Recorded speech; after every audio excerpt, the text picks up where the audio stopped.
Welcome to episode 2. I am Josue. This is my lovely wife. Yarixa. And this is the Wild Roots Podcast. Yes, so what's today's topic? Today we are going to be discussing the narrow path. The narrow path. And what it means to us and how we got here. Yes. So kind of our backstory and what it means to be walking this path of consciousness, of light work, of just being a good person. Yeah, a person of the Most High. Yes. And I know for me, it started pretty much since the beginning, since my parents were both Christian since the beginning of my life, you know. And even though I don't consider myself to be an Orthodox Christian, I do appreciate the fact that they've always talked to me about God and amplified how important it is to have a relationship with God, even though my idea of what that relationship looks like is different. It still served me good, you know? Yeah. Rather than being godless my whole life. Yeah. Or doubting that there is a God. Yeah. Even though I did for a bit. Oh, okay. I went through a phase. But, you know, we'll get to that point, you know. Really, because for me, I kind of had a rebellious phase. So I felt like my parents were too strict with it, you know, like. Yeah, because your dad's a pastor. Yeah, my dad's a pastor, so that's played a huge role in my life. Right. Him being a pastor basically my whole life. And I did feel like at times it was a bit strict. I didn't understand why, like, we didn't get to celebrate Halloween when everyone else got to, and, you know, growing up a bit different than some of my friends in the neighborhood. But it was ultimately a good thing. I just had to go through a phase where I had to find things out for myself. Yeah. So that comes along with being a bit rebellious, not necessarily always listening to my parents, even though I never wanted them to find out about what I was doing because I was worried about them being disappointed and stuff. Especially disappointing my dad was always one of my biggest fears. Yeah. But I felt like at him being the type of Christian that he is, a pastor and everything, it would be really easy to disappoint him. So I try not getting caught as much as I could, you know. Yeah. And it was an interesting time. I think what slowly started getting me on the path that I am now is the fact that I was able to pull back from the streets a little bit because that's where my life was kind of going. You know, getting into things like gangbanging, street fights, and all these things that pretty much don't lead to anywhere good. Yeah. That's where my life was going at the time. Until the first kind of wake-up call or shake-up in my life was having my daughter at the age of 15. Right. Yeah. That was kind of like the first time where I was like, all right, I need to change direction somewhat because I can't just continue down this path that's either going to lead to prison or going to lead to my death. And that was really early, actually. It's pretty early. At 15, like, it was a different experience for me, for sure. But I can relate to your growing up. Because I was raised a Jehovah's Witness. So the same thing, you know, like my mom was very strict and we also didn't celebrate, but we even didn't celebrate a lot more things, anything, you know, like we didn't celebrate Christmas, we didn't celebrate not just Halloween, you know. So but it's I'm grateful for it because even though I feel like the reason why I'm so like stuck in my ways, I'm so not stuck in my ways, but true to your ways. Yeah, true to my ways. I think that's better. Is because I've had to do it since I was a little kid, you know? Yeah. Like, even when everybody else was, you know, doing the salutation to the flag, or what is it called? The Pledge of Allegiance. Pledge of Allegiance. Like, I had to put my hands behind my back, and, like, I just stood there. Did your teacher, like, give you a hard time because of that, or was... No, because they all knew that I was Jehovah's Witness. Okay, so they were cool with it. Even though the kids, they would all look at me, and then some of them would be like, oh, put your hand on your chest, you know, or whatever. Yeah. And it was just like, no, I don't do that. That's cool. And, like, I felt cool being the only one not doing it. Yeah. Sometimes I did feel embarrassed. Like, there was a lot of times that I felt embarrassed too, you know? Yeah. Like, it was just depending on, I guess, the group of people that I was around. Because I went to 3 different schools. Oh, okay. So. It was never against Christianity to do the Pledge of Allegiance. But for some reason, when I first found out that you didn't have to do it, I was like, oh, I'm not going to do this anymore. And I didn't really even understand why. Now I'm looking back at it, I'm like, oh yeah, I'm glad I didn't do that. Yeah. You know, pledging your allegiance to, you know, a corporation, the United States. Yeah. It's kind of weird before you even understand what pledging even means and what that, you know, entails. Like when you pledge to something, you're pretty much becoming a part of it. You're, you know, you're giving them ownership of you. Yeah. You know, you're abiding by a contract, a hidden contract. And yeah. I mean, when I was little, I didn't really understand why we were saying no. I just knew I was Jehovah's Witness, and I said no. So it just worked out. But I mean, I'm pretty sure my mom explained to me, because she did explain to me why we didn't do Halloween, why we didn't do Easter, why we didn't do Christmas and stuff. So I grew up knowing all that, you know. Yeah. And so, which I still stand by that. I still don't want to celebrate those holidays, even though I am not Jehovah's Witness. And actually, when I was 16, that's when I decided not to, like, go to church anymore. Or they called it the Kingdom Hall.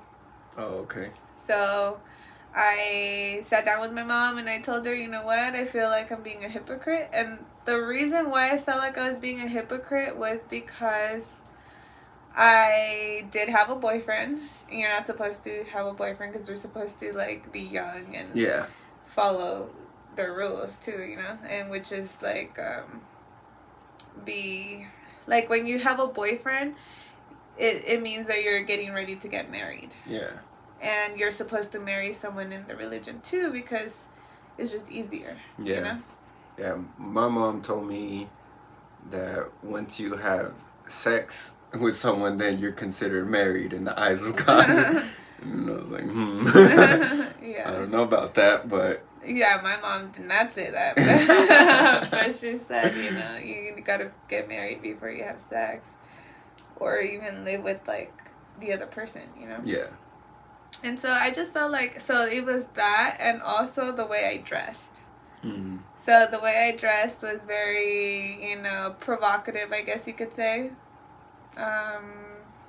Compared to, like, what you're supposed to be wearing, you know, which is, like, very, you know, like, modest. But I was not modest. I was wearing, you know, mini skirts and, you know, crop tops, things like that. And so I felt like a hypocrite because I'm going to this church or Kingdom Hall, and then here I am when I go home. Did you dress like that to the Kingdom Hall? Oh, no. You know, like, no. Like, to the Kingdom Hall, you have to wear, you know, your long dress or your long skirt. Yeah. So that's why you felt like a hypocrite, because it's like... Over there, I look like a church girl. Yeah. Yeah. And then I come out, and then you're supposed to be modest. Did like, you ever see anyone from your church, like, outside of church, and you're, like, in a mini skirt? Yeah. Yeah, and that's why I would hide. And I was like, why am I hiding? Yeah. You know? Like, that's bad. Yeah. Like, if I have to hide, then why am I doing this? And then why am I doing this? Because this is what I want to do. So I was like, and then another thing is because I thought to myself, even though I never got baptized, so technically they can't really expel me because I never got baptized. Okay. But I would think, what if they expel me or like kick me out because I'm dressing like this or whatever, you know? Like I have a boyfriend. And then now my mom can't talk to me. It gets that serious? Yeah.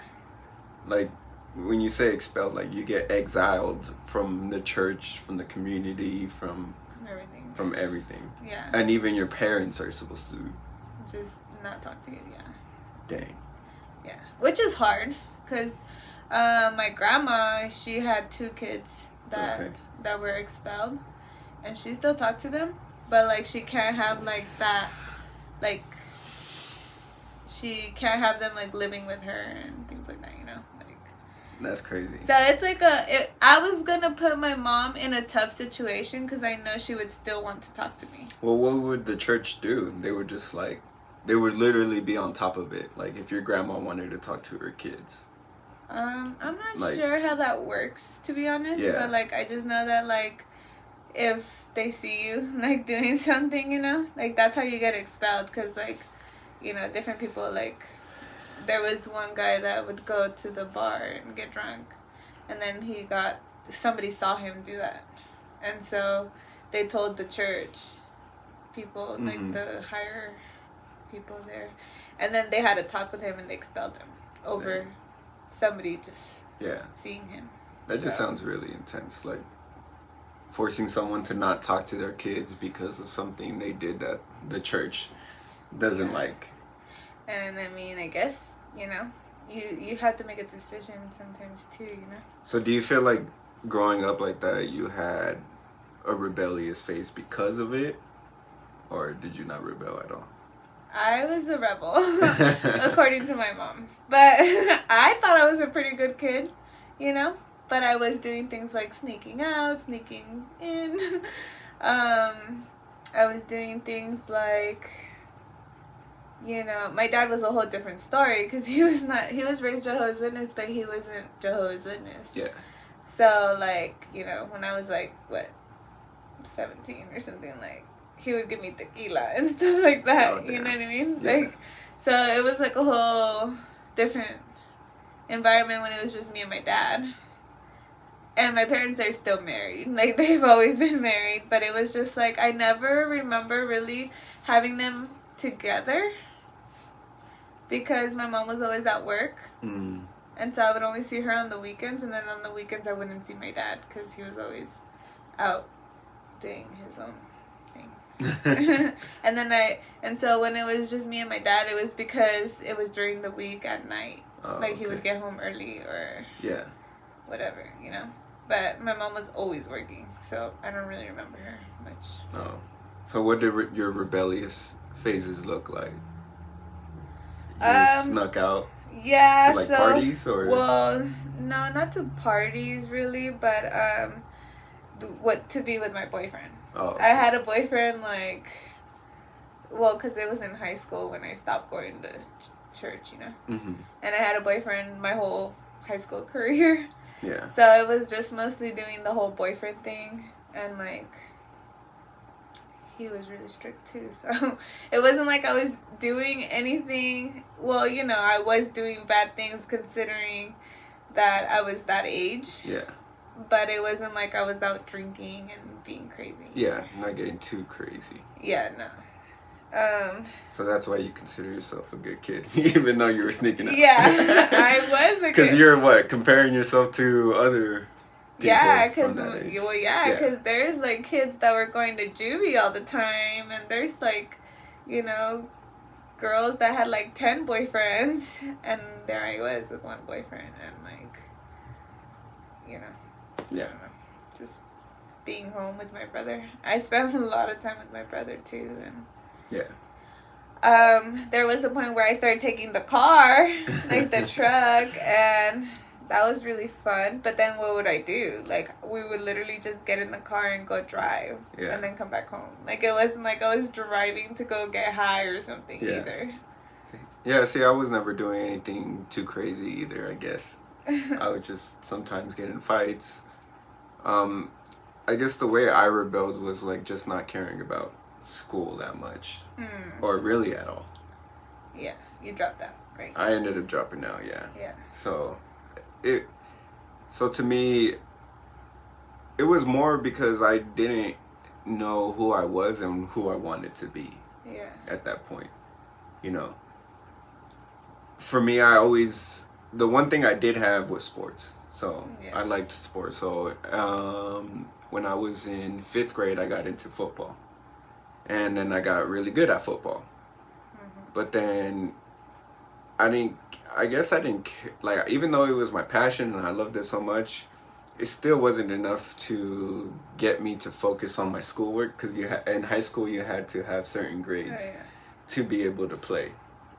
And my freshman year, I brought my grades up just so I could continue to play, because I had to miss a few games because of my grades. And then, but once football season was over, I pretty much like stopped caring. And it wasn't, like, looking back at it, it wasn't the best thing, but at the same time, even if I finished high school, I don't know what I would have done with it. Yeah. So and it was hard for my parents to stay on top of it, because my dad was always working. You know, my mom was there, but then she ended up leaving at a certain time in seventh grade, I believe it was. And that's actually around the time where I stopped trying in school, and I kind of didn't give a crap in 8th grade. I stopped doing my homework. I was starting to sleep a lot in classes, and that led into high school. You know, I was known for just sleeping in class. Like, you know, it's funny, my good friend Brett, you know, we had one class together in high school, and I didn't even know him because I was always sleeping. And then he told me later on that he was always like intimidated by me, because I was just like, you know, this guy, but he was like small and skinny back in the day. And then he just always saw me like not give and just be sleeping in class and stuff, and you know, and then getting into fights and stuff like that. And that's kind of how I rebelled back in the day. And then obviously having a daughter so young, like, that's a major rebel. That was hard, you know, especially for my parents and my mom, who told me countless times to protect myself and not have a kid, because my cousin in Mexico had a kid when he was 15. Okay. And then she was always kind of like, oh, don't be like him, you know, protect yourself. Girls are evil anyway. It's like all these things that I should have listened to. Yeah. But of course, you know, when you're young and dumb, you know, you make mistakes. Yeah. But I mean, luckily I didn't have a kid. Yeah, that's good because for you. I did not want a kid. I've always wanted to be a mom, but I was like, my mom told me, she's like, well, as soon as if you get pregnant, she's like, you're gonna go somewhere else, because I'm not raising your kid. Like, you're the mom. You raised the kid. Yeah. If you got pregnant, that means that you're ready. And I don't believe in abortion for myself, so it was like, I'm gonna have to have this kid, you know? Yeah, maybe if my parents told me that, I would have been more careful. But luckily, you know, I did have a lot of help. And, yeah, because I was not ready whatsoever. Yeah. Whatsoever. And, you know, luckily I did have a lot of help. So it's an interesting situation, because being that young, you end up kind of growing with your kid. Yeah. You know, because I'm still a kid. I don't know how many times, oh, baby, having a baby, kind of thing. But it's true, looking back at it and then seeing how young I actually was, you know, you never realize how young you are until you look back. Because you always think you're older, too. Yeah. Like, I remember thinking, like, well, because I always got stuck in my body being so young, but I wanted to be so much older, and I would cry about it. I would look in the mirror and be like, why am I so young? Yeah. But, like, it's crazy to think that now, you know, because I'm like, I should have enjoyed that I was so young, you know? But I was so worried about being older. Yeah. It was crazy. Yeah, it's weird. And, you know, in hindsight, it is a mistake. But then, you know, ever since then, you know, I'm a true believer that everything happens for a reason. And I could give many reasons why I think having a daughter at that age what ended up being a really good thing for me. Yeah. And part of that was because it did help me stay out of trouble. Yeah. But only to a certain extent. Because I was still trying to fight, like, you know, when me and her mom broke up, I was trying to fight her next boyfriend all the time. And, you know, if he would have manned up and fought me, you know, and I would have hurt him or whatever, you don't know where that could have ended up. Yeah. You know? And I ended up getting in a couple more street fights after that, and you never know what that could turn into, especially because, you know, I was picking fights with cholos and, you know, that kind of stuff. So you never know where those things could end up leading, you know. You beat someone up, their pride gets really hurt. Who knows how they decide to retaliate. And who they know and all that. It's crazy. Yeah, but luckily I knew a lot of people. You know, so it was actually hard to get people to fight me because you beat up a couple people, and then usually people don't want to fight you anymore if they see that you can fight. Yeah. So it was kind of hard. But since I dropped out of high school, I wasn't able to play football anymore. But the next step that got me on this path, this really helped me become the man I am today, is joining a martial arts gym. So I got into it because my brother, he went to go sign up for a gym. And I just went to go watch him for a month. And after watching him, I was like, man, I gotta give this a shot for myself. So then I signed up. After signing up, I had... How old were you? I was 15. Oh, okay. Yeah, I was 15. Because it was like a couple weeks after my daughter was born. Oh, okay. So, yeah, it was a few weeks after my daughters were born, because I still remember taking her to the gym when she was just a newborn and everything too. And a few weeks after joining the gym, I had one of my last street fights. Beat the crap out of a guy. At school, I had this huge, you know, audience and fight and everything. Then I got into another little scuffle at the park when I was suspended. And that was only a few weeks after joining the gym. And I haven't been in a street fight since. Nice. So that it's been like 13 years now that I haven't been in a street fight. So it's crazy to think, because most people think, oh, well, you got into a sport of fighting and everything. So you would think you would end up fighting more. Yeah. But you have this real humbling experience when you go in there and you realize that you don't know how to fight. Because I never lost a street fight, so I was thinking I was the yeah. And then I go and I start training and stuff, and I get tired after 30 seconds, and then I start learning jiu-jitsu, and I'm like, holy shit, I don't know anything on the ground. Yeah. I don't know how to defend chokes, and I was just a tough guy that had heavy hands. But it humbles you in a way, because then you start getting beat up. Yeah. And what are you gonna, you know, you're not gonna shoot the person or do anything dumb just because you got beat up. So it's like, what do? You go and train again until you're able to beat that person up, you know? And one of the biggest blessings was having my brother too, because being able to train with my brother, we got to make each other better all the time. Nice. And a lot of times we end up training late at night, just get random sessions in 2 in the morning, and we got each other better way faster, and we got to improve so much better. And the better you get, the less you care about street fights and all that stuff, because you know how to fight now. You don't need to prove it to anyone. The way you prove it now is by going to competitions and beating people who are also training to beat people up. Yeah, that makes sense. That's a lot better than going and beating up someone who doesn't know how to fight anymore. Yeah. So that doesn't even interest you anymore. And plus, you can get in trouble and stuff. Yeah.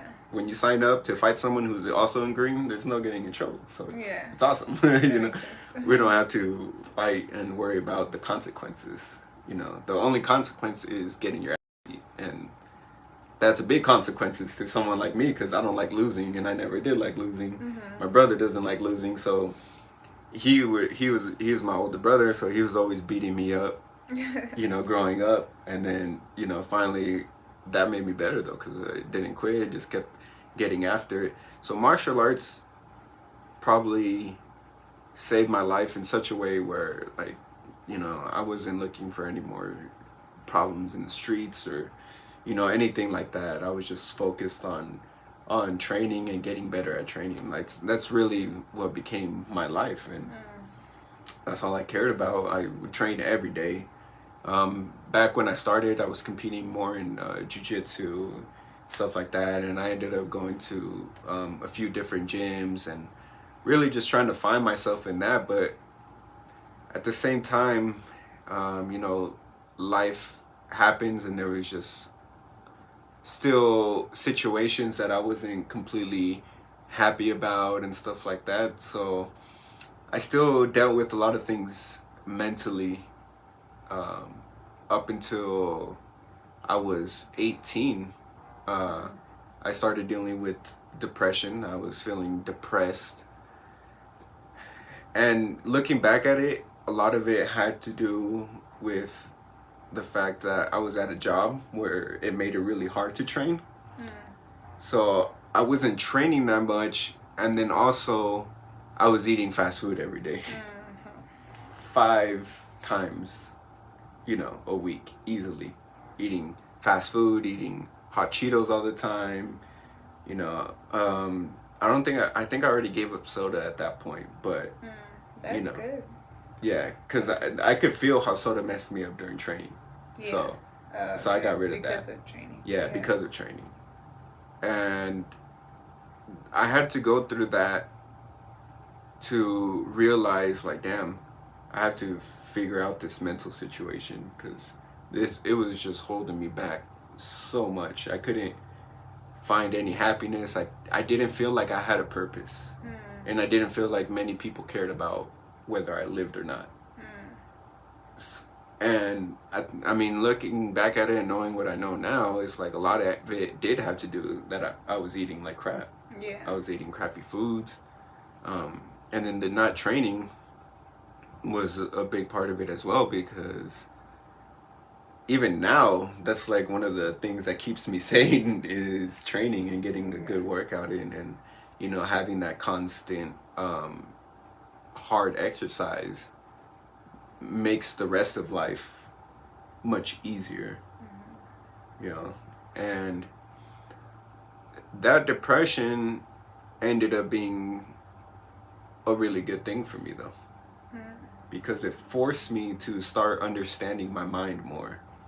And at first, obviously I looked for help from an outside source. So the first thing that I tried doing was smoking weed to help me deal with my depression.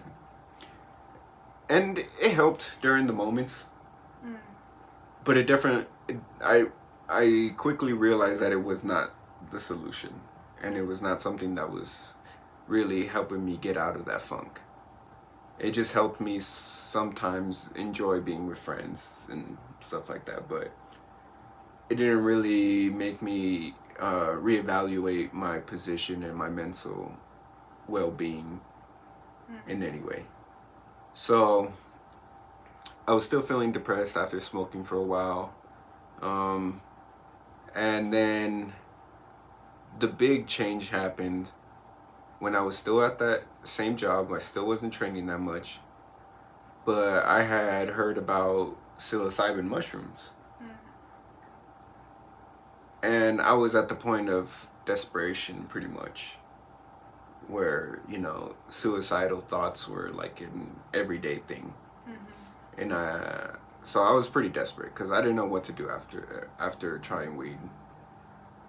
And I didn't want to go to therapy or anything like that, because I think I was like shameful of admitting to people that I was feeling like that. Like, I didn't want my parents to find out. I didn't want my friends to really know. Only like people really close to me knew what I was going through.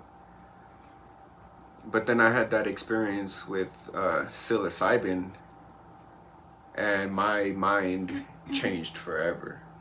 Like, it just opened up my mind and my heart to new possibilities and to love, which I think was something, for some reason, even though my parents loved me, maybe it had to do something with my mom leaving and then my brothers getting locked up.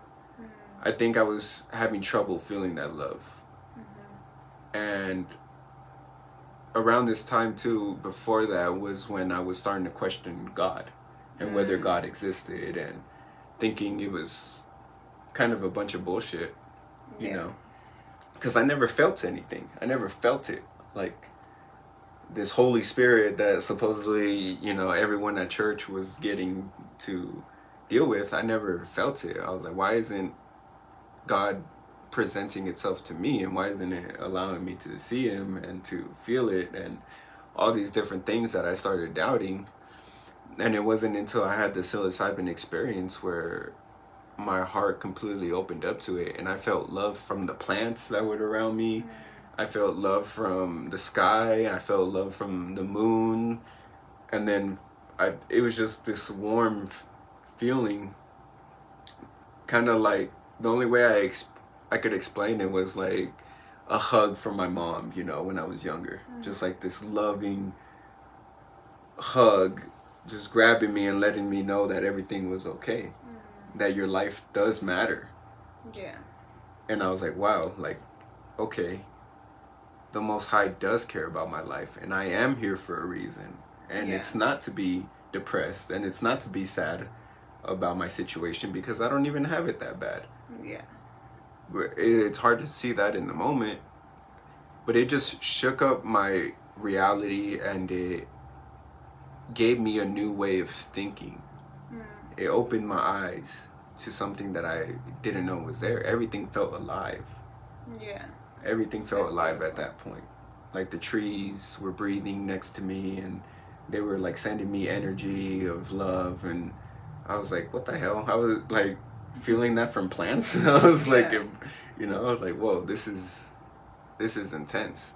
And it was just overflowing, and I was so scared leading up to that moment, like trying them, because you hear all these things, seeing pink elephants, and you might get, you know, who knows, these demons are going to show up, and you know, you're just seeing crazy things that aren't really there.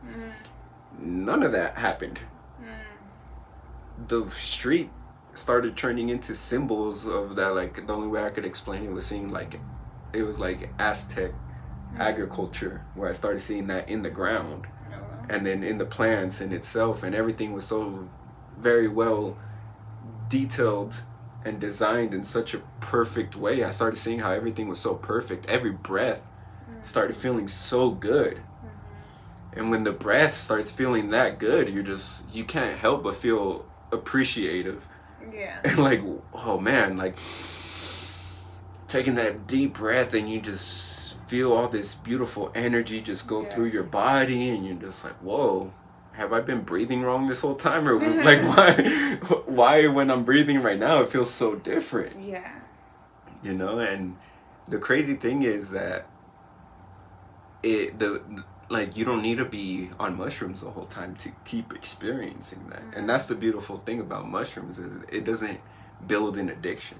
Yeah. Like, if you do it every day, you'll stop feeling the effects from it. So it's already habitual. Okay. Just in its natural state, because if you do it every day, you're not going to feel it. Yeah. You know? So, and you don't need to do it every day, because you have that experience, and it could bleed into the next few months of your life. Okay. Especially if you start to apply whatever it is that you may have learned. If you're open enough to get lessons from it, if you apply it, then you're able to start slowly changing your life. And for me, that first experience, I'll never forget. You know, listening to Pink Floyd, Dark Side of the Moon album was completely mind-blowing, and it was like, wow. And that definitely just shifted me on to a new way of living and just thinking about life. And once you're able to think about life in a different way, you're able to actually start making changes in that life. Yeah. And then, so what did I do? The first thing I started doing was I started training again. And then I stopped eating friggin' fast food every day.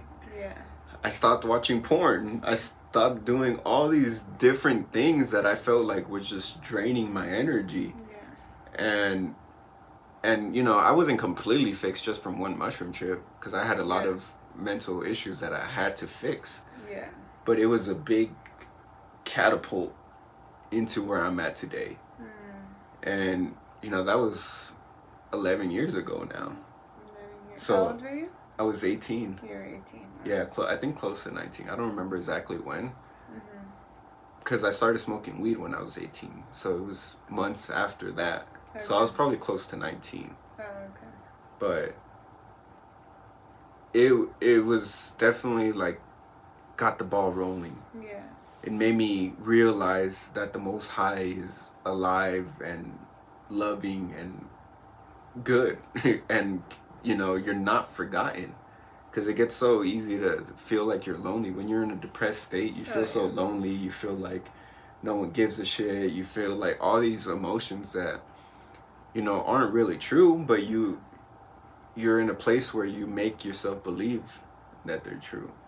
And I was able to get out of that, and then I fell in love with the mushrooms. So I continued my experimenting with them, and I felt like I was just learning so much about my mind, to the point where one lesson was all about mind. It was showing me how everything in this reality is just mental. It's all mind. The Most High created everything from its thoughts. So it made me realize that we're living in the mind of the Most High. And the Most High doesn't forget anything. It's not a human. It doesn't forget. It doesn't forget to look after its kids or anything. You know, it remembers every single thing. Every blade of grass. Every single animal. Every single fish. Every single star. Yeah. Everything is accounted for and recorded. And the experience is remembered.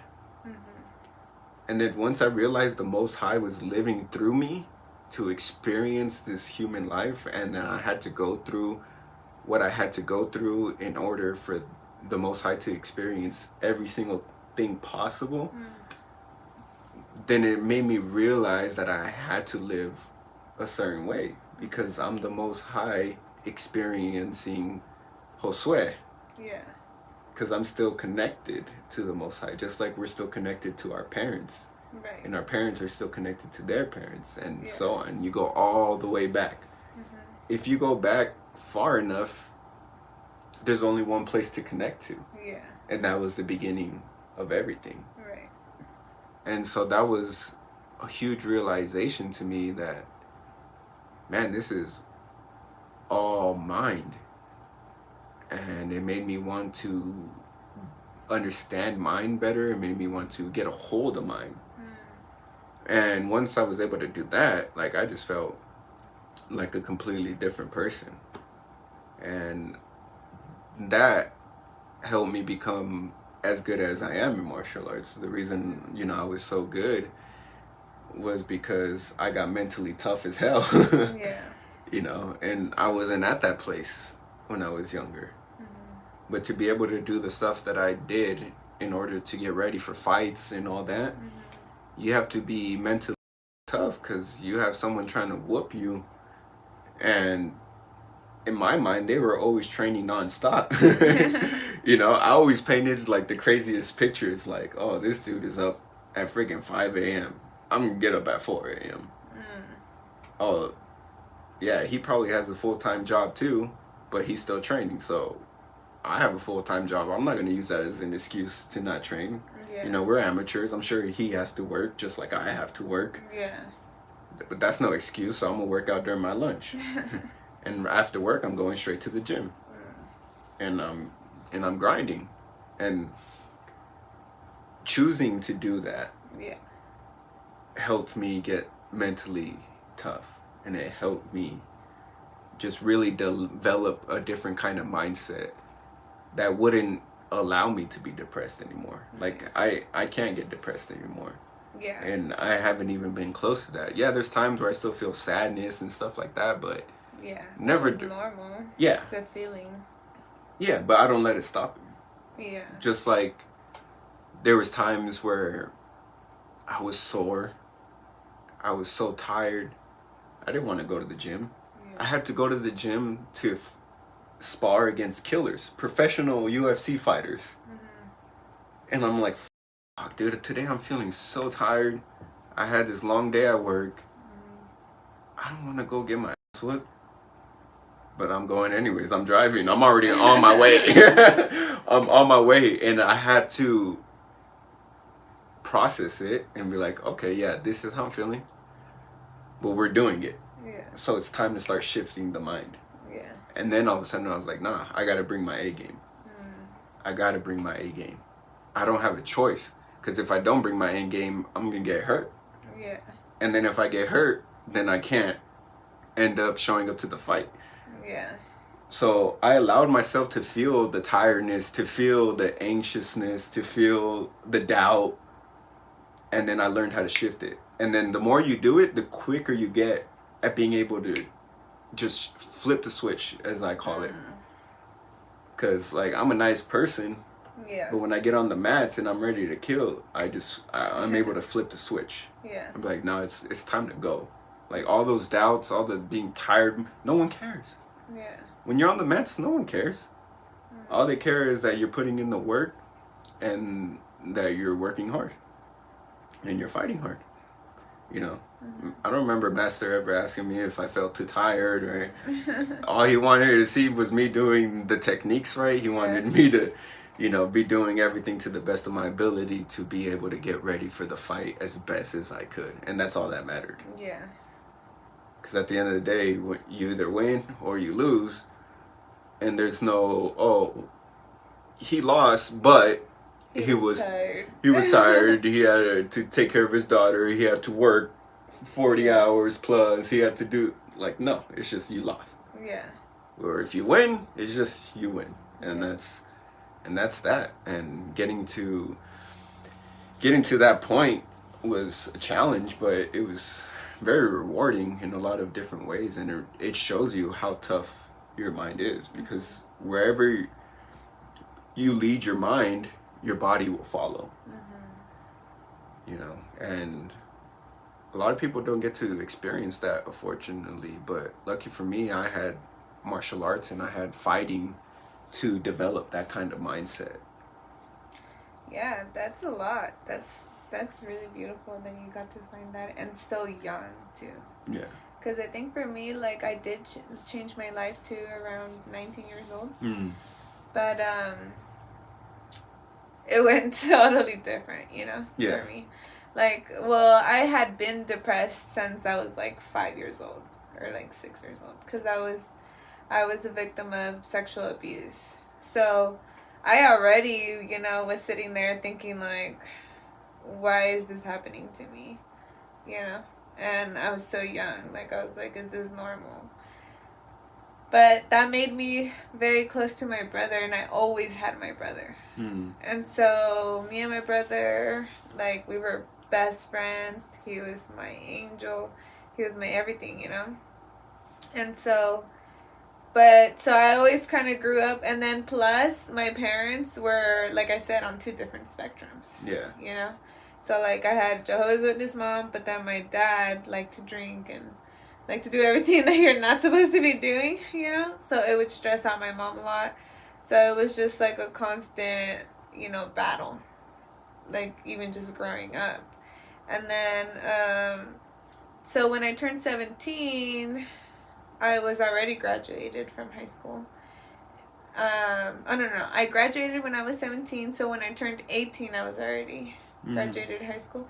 But at 17, as soon as I graduated high school, so I graduated in like June, and then in September, I ran away from my house, and I went to go to Santa Barbara. Was there a certain event that caused you to run away, or? I just didn't want to be in where I lived, which was Modesto. I didn't want to be there. Oh, okay. Because I was like, there's nothing here for me. I'm trying to move out. Like, I want to just go experience life, you know? Like, I just don't want to get stuck here. And I didn't want to like just be like a like smoking weed all the time, and then that's all I do. You know? Yeah. Like, I was like, no. Because Like, it's easy to do that. yeah. It's easy to get content when you're just smoking.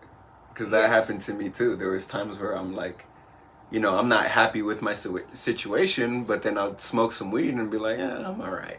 Yeah, and the thing was that I had friends, and I would see their older brothers, well, because they mostly all had older brothers, and they were all just there smoking weed, and like, they were like, well, at the time it felt like they were way older than us, you know, but like I would see that they were doing nothing, and they were the example of what my mom would be disappointed in if I turned into that. And like you didn't want to disappoint your dad. I didn't want to disappoint my mom. Yeah. You know? So that's how I was like, I need to go. But my mom said no, you know? Like, she's like, no, you're not leaving. Like, you're 17. And I was like, all right, well, I tried asking her. And she said no. So now I'm just going to have to run away. Yeah. So my friend Brooke, actually, she's the one that took me to the train station and I just dipped. Dang, you ran away on a train. On a train? That's gangster. That's awesome. So crazy, right? You know, okay, what I picture, you know, in those, like, the movies where they have the bandana wrapped around the stick and they just have, like, a full, I just picture you with a stick full of, some clothes, maybe a little makeup, a bong, maybe, and just, like, on a train. Yeah, pretty much. I mean, I just had, you know, a duffel bag. Or I don't even know if it was a duffel bag. It might have been just a backpack full of my stuff. And that was it. I'm going to keep picturing you with a stick. And then, so at the time, I can't remember if I was already grounded anyway. So I think I didn't have a phone, or maybe my mom when she found out. Because I left a note. Okay. You left them a note. I left a note. Did you have someone waiting for you at the other spot of the train? Yeah. Oh, okay. Yeah, my friend. Yeah. So, so that's what happened. And then I left a note and I said, you know what, like I tried doing this the right way. I tried asking you. You said no. So I left. I love you guys so much. Whatever, right? Yeah. But then my phone got disconnected, or I got disconnected. So she disconnected my phone because she's like, what the heck? You ran away? Like, heck no, you know? And then she just pulled the plug on your phone. Yeah. So I didn't even have a phone. And then she actually didn't talk to me for months. Yeah. Dang, she was that mad. She was pissed. Well, was it because, like, so you asked her for permission? Yeah. But is it really asking when you already have your mind made up that you're going to leave anyways? Well, that was my thing, like... You were doing it out of respect, but not so much... You weren't really asking then. I did, yeah, I guess. Well, that's the thing, like, that I have a trouble with. That it's like, sometimes, like, I already know what I want to do, but just because I want your blessings, or maybe I just want you to support me or whatever, like I'm gonna act like you have the say, you know, even though I already know this is what I'm gonna do. Okay. And so that happened a lot with my mom and my dad. But my dad, I didn't really like asking him because he was always like no. Yeah. But my mom, she would sometimes say yes, you know.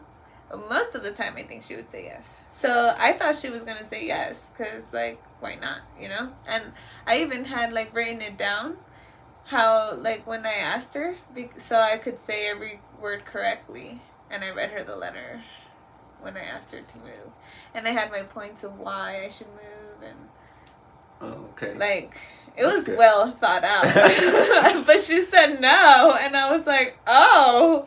Okay. So you weren't expecting her to say no? I was not expecting her to say no. But she did. So I was like, okay, well. Right. So what happened when you got to your destination? So when I got to my destination, you know, I became everything that I thought I wanted to be, which was a party girl. Oh. Yeah. So I started going to parties because my mom never let me. My mom let me go to one party, and then I messed up because I got drunk. And then after that, she was like, "No more," Damn. and then that was it. Yeah. So I've only been to one party in high school. Like. Oh. Yeah. Yeah. I didn't go to many either. Yeah, so it was like, what the heck? And so when I got there to Santa Barbara, hello, I'm in Isla Vista, whereas UCSB. So like it's a college town. And I started drinking every day, you know, but I started really partying from like Thursday to Sunday. Like literally every day you started drinking? Yeah. Dang. Yeah. And I was like eating fast food every day because I was broke, you know. Was that your McDonald's face? Yeah, that was my McDonald's face because so when I first got there, the first thing you have to do is get a job. So I did get a job. My first job there was at Big Kmart. And that job sucked, you know. And what did you do? I was, well, at first it didn't suck that bad because I was the service desk. So I was, like, the returns. Like, you would go to me to do a return. Oh, okay, yeah. And so that didn't suck that bad. But then the new manager came in, and then she was like, oh, everybody has to start at the cashier. And so they moved me from there to the cashier. And that sucked because I had to ring up all these people, and then I guess that wasn't the sucky part. The sucky part was that you had to sell them, like, do you want to donate? Do you want to get a credit card? Do you want to? And then, like, you would get written up if you didn't have at least 3 applications for the credit card a day. And then it was just hard. It was just so hard. And I felt embarrassed. And then also the receipts were like 20 miles long. And like the customers would be like I just bought a piece of gum, you know? Like, why did I get all this paper? And so that was embarrassing. And I don't know. It was just not my thing. And then plus the go backs, that sucked. Because we couldn't go back home until everybody did their go backs. And which means putting away the stuff that people just leave at the front. Or that you find that is not in its place. Yeah. And so we would be there for like at 1 a.m. Just waiting. Like putting away the stuff, and then if you finished your section, you couldn't go help another person do their section. You would just have to wait till everybody was done, because since we were closed, they can only open the door one time now. Oh, that's weird. So how long did that party phase end up lasting? Well, I don't know, like it was like, I don't remember exactly if I was still 18 or if I was 19 already, like, or had just turned 19, because I was also going to school, so I went to beauty school. Yeah. So I went to beauty school, which I found out that I hated, because I had toured the same school in San Francisco, and over there they had the esthetician program, which is makeup and skincare, and I loved it. That's exactly what I wanted to do. But then when I went to this other school, it was just cosmetology. They didn't have the other programs, but I didn't know there was a difference. So when I signed up and all, like, I thought I was, you know, getting what I went to go see in San Francisco. And it wasn't that at all. It was just hair, and like mostly hair, and like we got 5 clinical hours or whatever. Like we got 5 hours of makeup, and I already knew everything they taught us because of YouTube. So it was like I literally sat there in class and cried. And later on, my teacher was like, I didn't even think you were gonna graduate. Like, to be honest, I thought you were gonna drop out because you looked really sad. Yeah.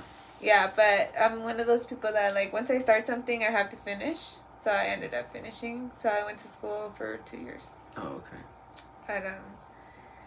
But so I was going to school, I was working, and I was partying, like, every weekend. Oh, okay. And I was eating fast food because it's so expensive to live there. So I was eating McDonald's every day because it was like $3.47 every day for, you know, a burger, fries, and a soda. Mm-hmm. And luckily,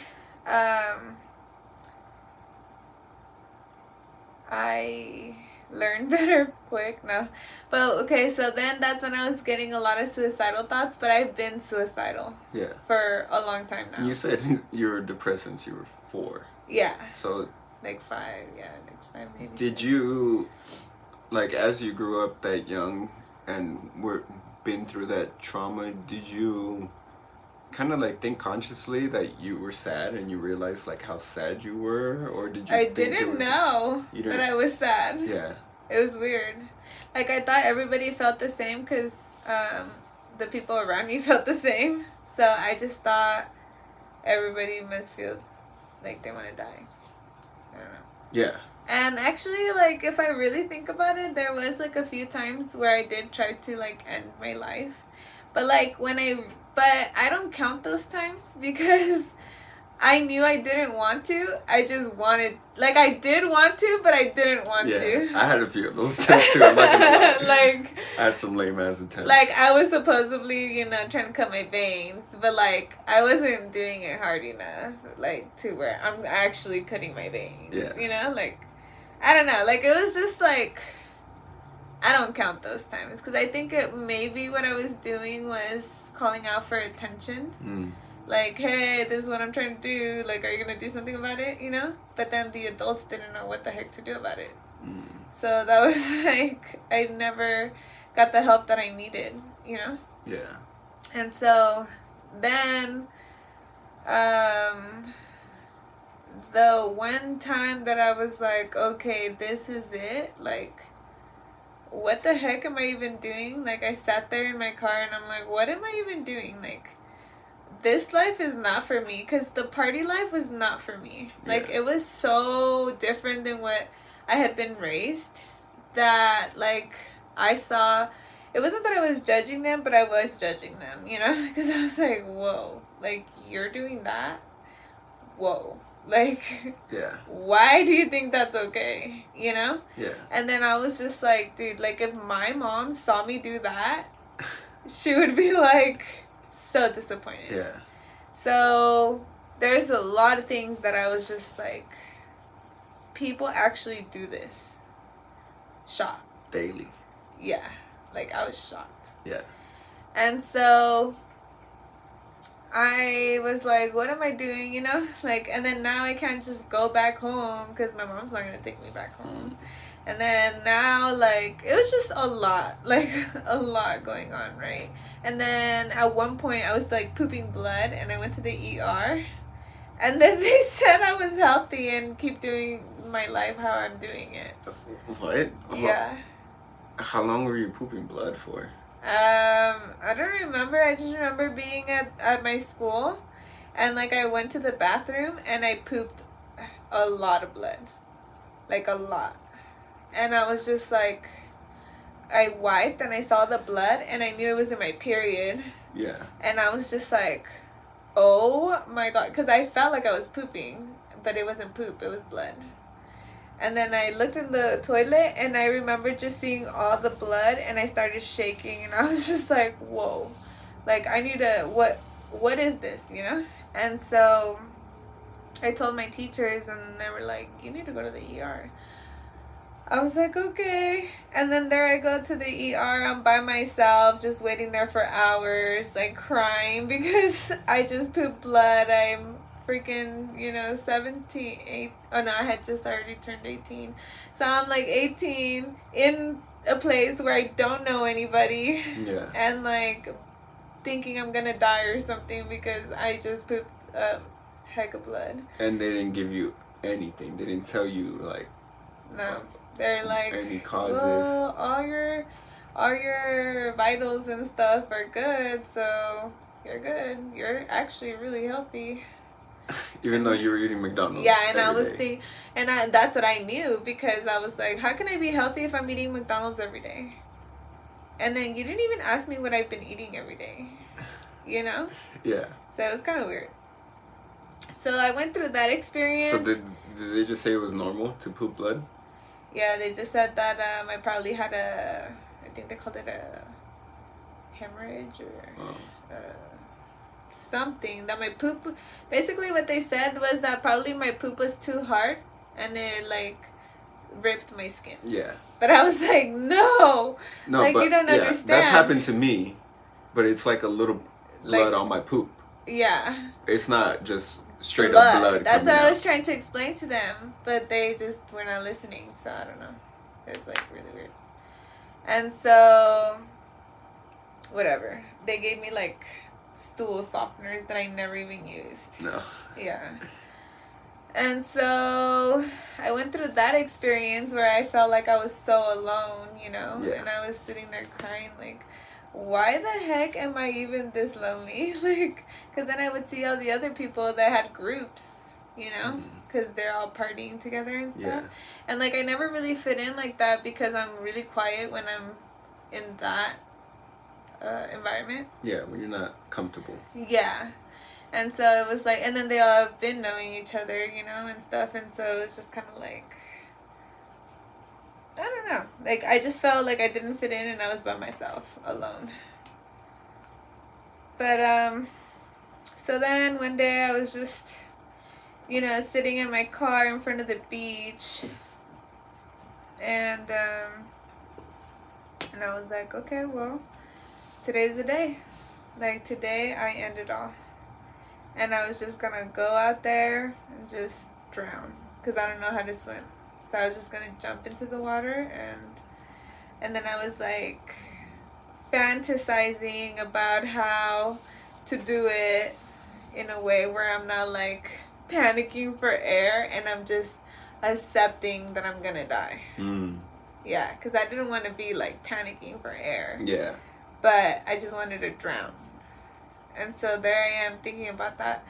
And then finally I opened my door to get out of my car to go do it. And then my phone starts ringing. And it's my mom. And I'm like, what the heck? Why is she calling right now? You know, like, and I was like, okay. Well. So before that phone call, how often were you and your mom talking? Every day. But we had already talked that day. Oh, you already talked earlier that day? Yeah. So I wasn't expecting her to call again, you know? Yeah. And so, and yeah, she would call me every day, but it was like quick because I always had something to do. Okay. Because I was always either at work or school. Do you remember what the phone call, how the phone call earlier that day went? No, I don't really remember. I just remember that phone call. Yeah. Because I was like, what the heck? Like, I was baffled, you know? I was like, why is she calling? And what So I answered, and then she's like, I just called you to tell you how much I love you. And I was like, what? And she's like, yeah. She's like, you know, and she starts telling me how wonderful she thinks I am and how strong she thinks I am because, like, I moved and, like, I am doing good on my own and all these things, you know? Yeah. And then I was just like, whoa. Like, she does care about me. I don't know. It was, like, stupid because she's done so many other things that showed that she cared about me. But for some reason, that moment, I was like, wow. Yeah. Imagine. And then she also reminded me of my brother, you know? How much, like, my brother loved me. Which I already knew, too. But it was like, you know, she said something along the lines like, I don't know what I would do if, like, you weren't around, you know? And I was just like, dang, she loves me. Yeah. I am loved. It's just, I'm not there with them, you know? And then at that moment, like, in that time frame, I used to wear a bracelet that said, heartless. Because I used to think I didn't have a heart. Because I was, like, not capable of loving. Because, I don't know, like, I just thought... Because of all that trauma you went through. Yeah, so then I would listen to all these love songs. Because I was always into, like, oldies and stuff. And so I would listen to all those love songs that were, like, so in love and stuff. And then I was just like, am I ever going to feel that way? Because, like, I had a boyfriend for a very long time. And stuff like that, but then I never felt like I was in love with him. Like that. So, so I was like, oh, maybe I'm not capable of doing that, you know? So since you felt it hard to love, it made it hard for you to also accept the love that you were getting. Exactly. I didn't see it. Yeah. Yeah, until that moment. And especially wearing things like Heartless, it's like on my wrist. You're blocking yourself from being able to receive any type of love. Yeah, because every single day I would look at my bracelet and I would remember that I was heartless, you know? And so that was the first time that I felt like I was really loved. And it was by my mom. Yeah, it was crazy.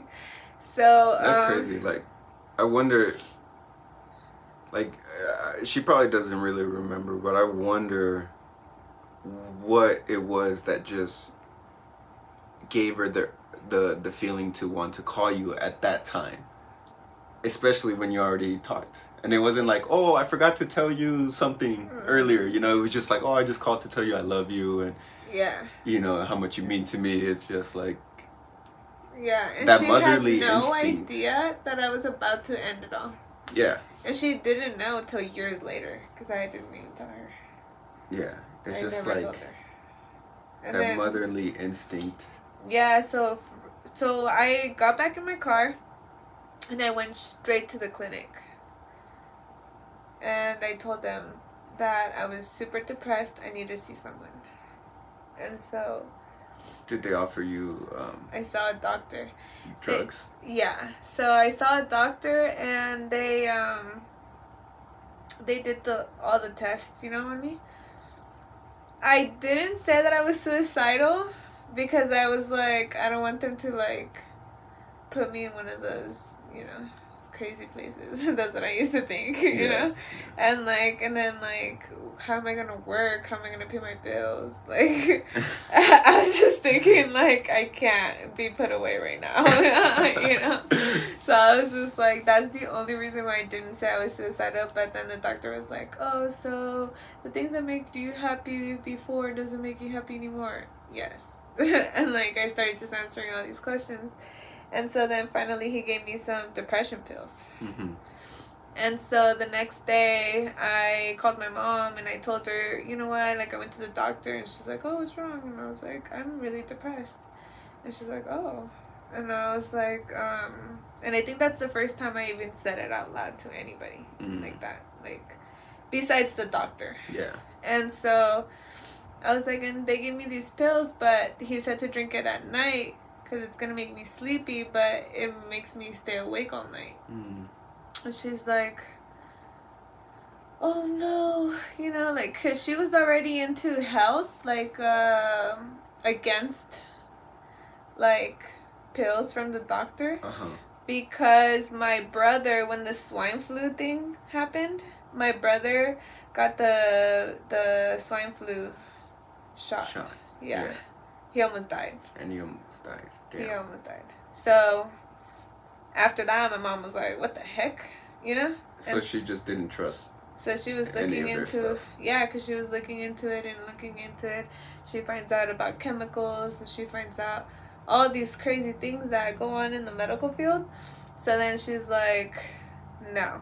You're not going to be on depression pills because you're going to be addicted. And then plus, they diagnosed me with chronic depression. And they said I was going to be depressed for the rest of my life.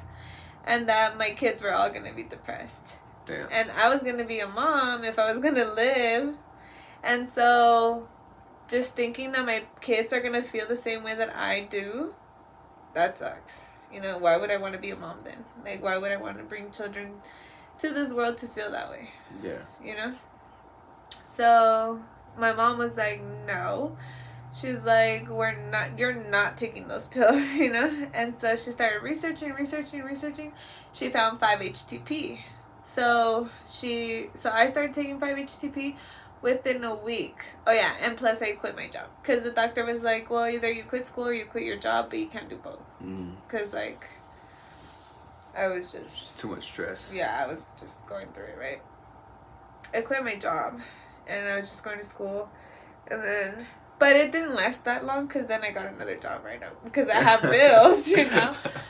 But at least this job, it was at a pharmacy, and like it was a totally different vibe, and the people there were amazing, and we became a big family. Well, they were already a family. I just joined them, you know. And my boss, like, I will always thank her, because her and Lysandra and Betty, like, they literally, like, would buy me lunch, like, my, you know, like, talk to me. They would listen to me. They were all older than me, and like, they were just such an incredible people. Like, wow. And so how long did you end up taking the 5-HTP? For years, actually. Oh, okay. Yeah. But like a week later, I already had the energy to just get up in the morning, because like it was so hard to wake up. Yeah. It was so hard to wake up. It was so hard to just live. I don't know how to explain it. But within a week, I was like feeling a lot happier. I had happy music on. I was just ready to start my day and everything within 1 week. So I started feeling better and better and better and better. And then I ended up having to actually move back home, because I decided I didn't want to live in Santa Barbara anymore. It was just too much influence of like the partying. It was not what I was looking for. I was super struggling with money. I was getting paid $9 an hour. And I was like, literally like, just, I don't know, the gas, everything. I don't know. I just wasn't good with my money either. So it was just hard. It was expensive. So I went back home. To Modesto? To Modesto, to my mom. And so at that point, would you say that you were still feeling depressed? I was still very much depressed, because even though I felt a lot better, I felt better than I've ever had before, I was still lost, because I was still like, what the heck? Like, what am I doing? Who am I? What am I supposed to even be doing? Now I have to go back home. Like, I failed at living somewhere else. But when I went back home, I was there for like 3 weeks. And then my friend, Noe, he was coming to town, and he was one of my friends that my mom actually liked. And so he called me. He's like, hey, I'm gonna be there on Thursday, I think it was.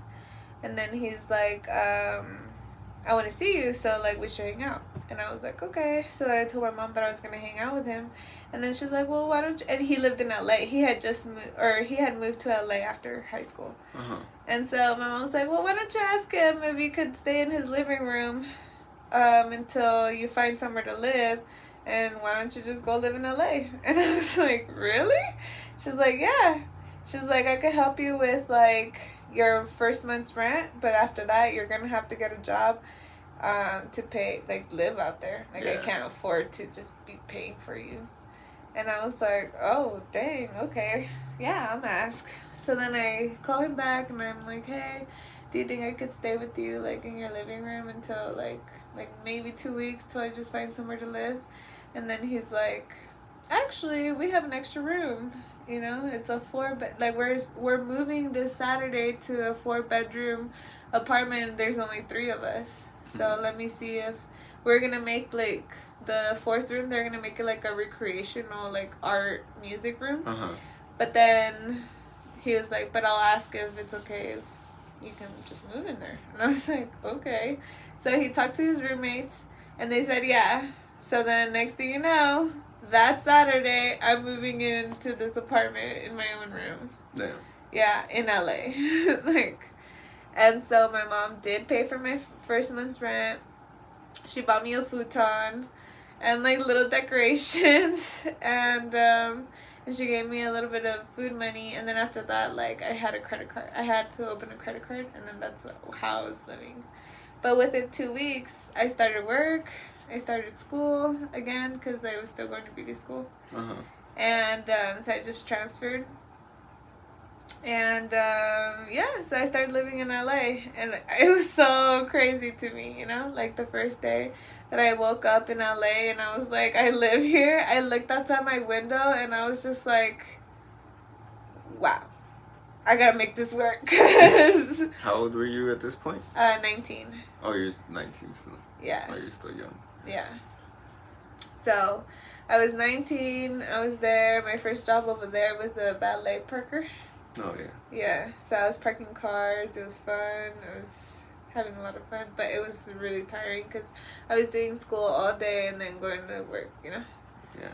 But I was still eating, you know, pretty bad because, like, even though, well, I don't even know what I was eating, but I just know that I was eating, like, I wasn't cooking, that's for sure, because, like, I didn't know how to cook, you know? So it was pretty bad. But, so I'm still doing research, though, on, like, so I'm feeling better, so I know that this depression for the rest of my life is not, like, something that I claim. It wasn't a life sentence. Yeah. So I'm still taking 5-HTP, and then I start doing research, and I come across all these vegans.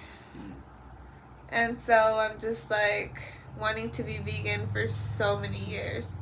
But I didn't want to do it the wrong way because, you know, then I got a different job, then a different job, and then a different job. And then I ended up finding my friend who went vegan. And she said she messed up her neurological system or something. And then she was like, it was because I was eating wrong. Like, she wasn't eating everything she was supposed to be eating. But I think she was more eating, like, junk food. Oh, like vegan junk food? Yeah, like going and eating, like, potato, like the French fries, you know? Or, like, a burger with no meat, you know? Oh, like, damn. Things like that. Yeah. So, yeah, I mean, duh. That's still really bad.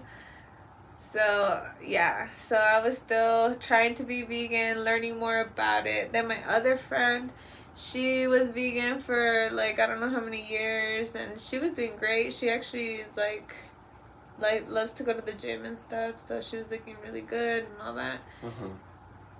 But, I don't know. Like, I still wasn't convinced. Like, I needed to know more. Yeah. And so I was learning more about what depression is and where it comes from, and like all the you know, like the serotonin and like everything like that. And so finally I moved from LA to Fresno to buy a house. And then that's when I learned about Dr. Sebi. And then when I saw that he just had a list of food, and I watched all his not documentaries, all his lectures. Mm-hmm. And then I just saw that he just had a guideline of what to eat. I was like, perfect. I can do this. Yeah. So from one day to another, I just did it. And how old were And you Ty's at that point? Conscious Kitchen, he saved my life. With the recipes? Yeah, because he was doing free recipes. He was on YouTube. He was the first one. Yeah. Shout out to him. I learned a lot of his recipes at first, too. Yeah, and so I was just eating everything he made, you know? Uh-huh. And, like, it was so easy. Yeah. You know? And drinking all the teas that they recommended to cleanse yourself. That was from Akil something. What's his name? The guy that wrote the Black Book. Ooh. On all the herbs. I don't remember his name. Yeah, I'm sorry. I'll link it down below. But that book saved me too, because it has all the recipes for all the capsules and stuff, but I was drinking it in teas, and that's what cleared up my whole body. Yeah, and a lot of good information in that book about different herbs and what they help with and stuff. Yeah, so by this time I was already 23. Nice. Yeah, so I was already 23. So that's cool, because when I was 23, I might have been 22 to 20. I think I might have been 22 when I ended up moving to Orange County. So I took a job in Orange County to be able to train at King's MMA. Oh, okay. Because I was like, my uncle offered me a job at Ford. At first I said no. Then I thought about it, and I was like, you know what? Let me look up the gyms that are close by. Yeah. So I looked up gyms. I made a list. King's MMA in Huntington Beach was at the top of the list because of Master Rafael Cordero. I was like, that would be really cool to go check out this gym. So I went to go check out one class, and I never left. I fell in love with the gym right away. He was super humble. Yeah. Super humble. Like, he treats his top fighters the same as he treats the person who just walked through the door for the first time. Nice. Like, he gives them the big smile, he goes to introduce himself, like, you know, and then I just saw the room full of killers.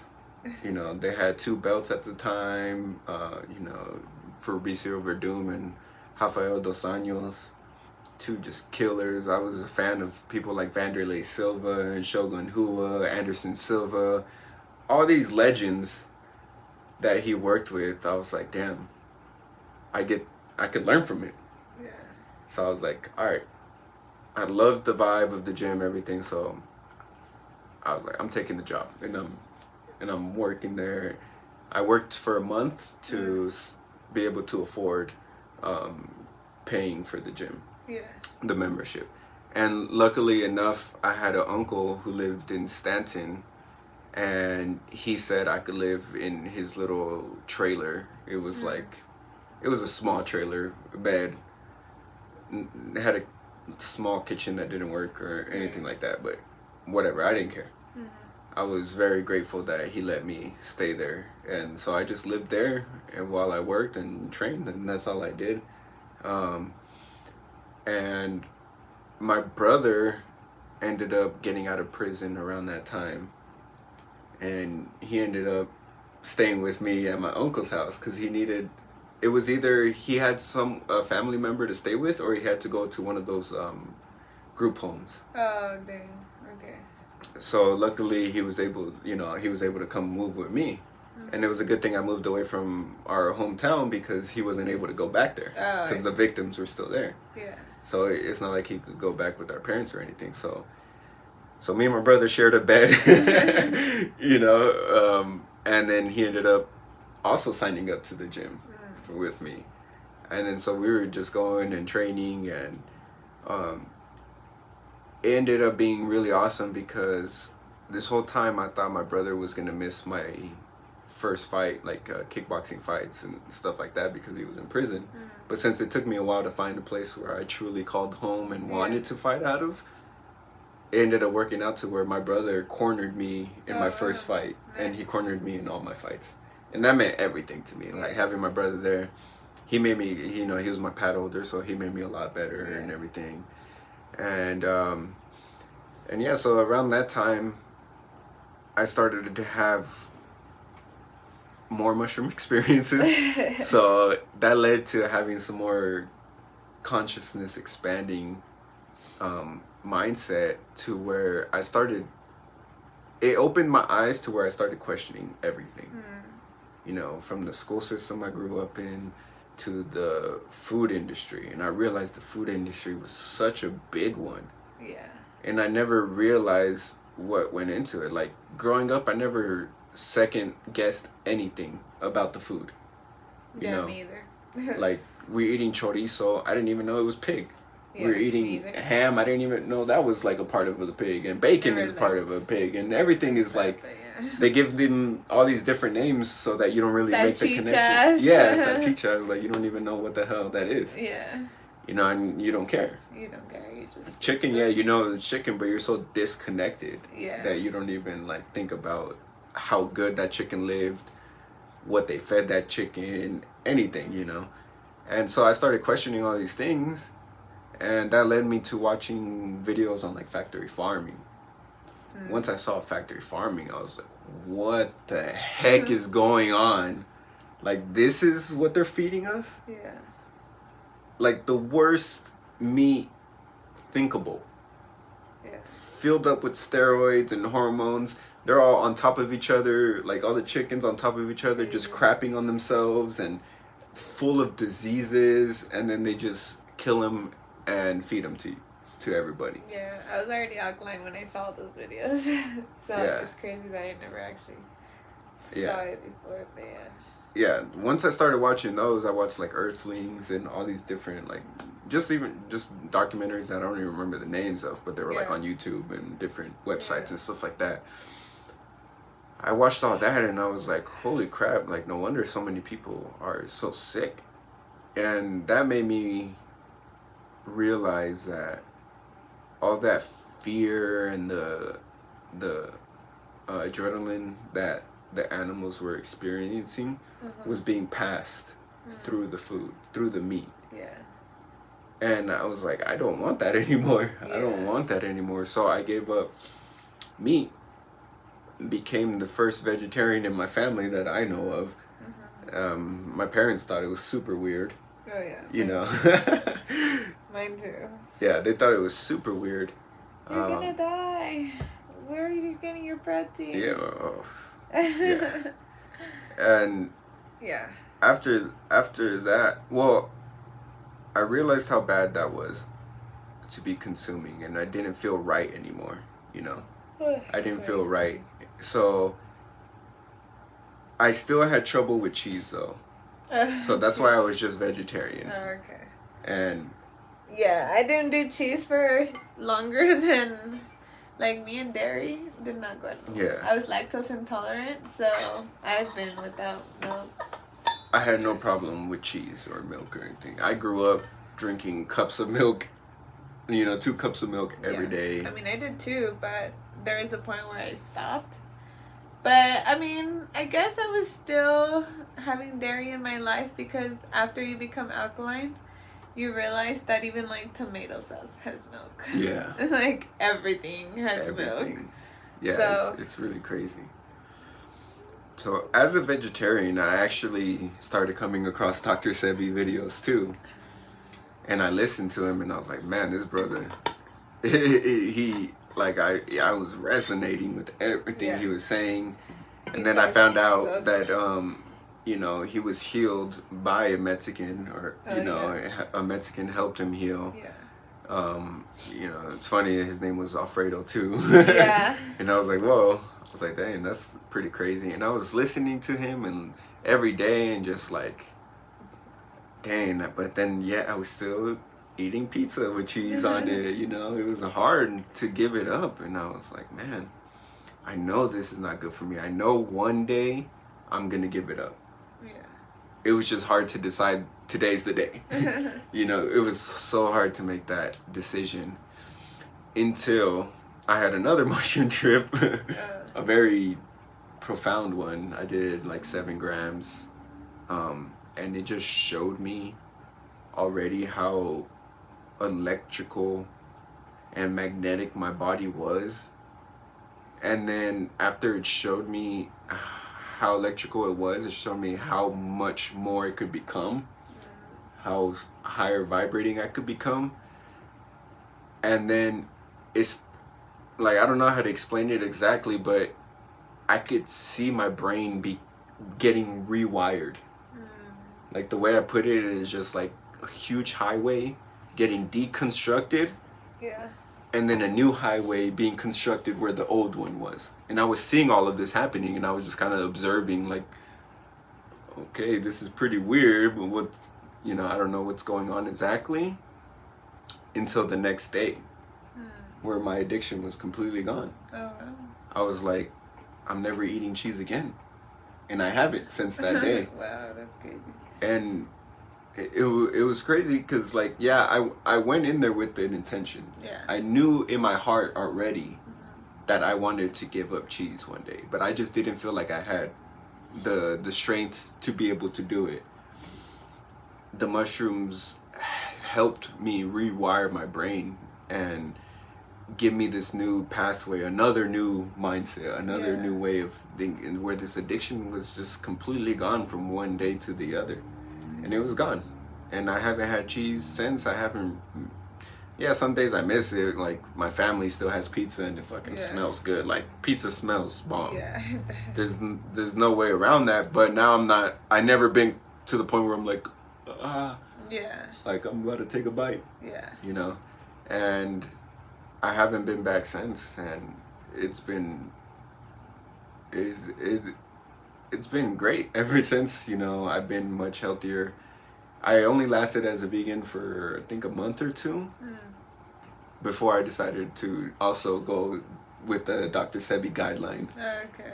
Because before that, I was eating the vegan junk food, you know, and I even tried the Impossible Burger like once or twice, and I was like, damn, this feels so wrong. Yeah. It felt so wrong. Like I just felt gross after eating it. And I'm like, why does this feel even grosser than like when I was eating meat? Like this is fucking weird. So and then I started looking into that and realizing how bad eating fake meat that they grew in the lab and stuff, like that might even be worse for you, you know. So luckily I didn't last too long as a vegan, and you know, I just went whole plant-based, eating based off the Dr. Sebi guideline. And then that's, you know, when I realized how much what we put into our body affects our consciousness and our well-being, and especially our health. Like, you know, Dr. Sebi was healing all these people from uncurable diseases. Yeah. You know, and how did he do it? He did it with herbs, and he did it with food. Yeah. You know, things that we have so easily accessible. And it's like, damn, it really made me be grateful for people like him who showed us a way to be able to do it, and that showed me that there wasn't many people trying to do it, trying to live this type of lifestyle. Yeah, because we were the only ones. Well, at least I was the only one in my surroundings. Yeah, I didn't know anybody trying to be alkaline either. Yeah.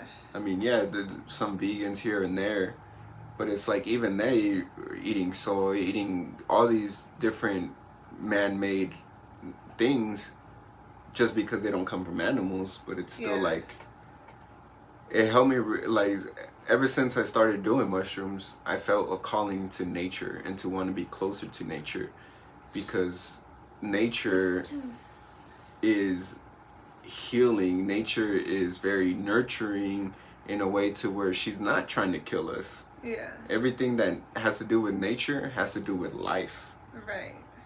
And living energy.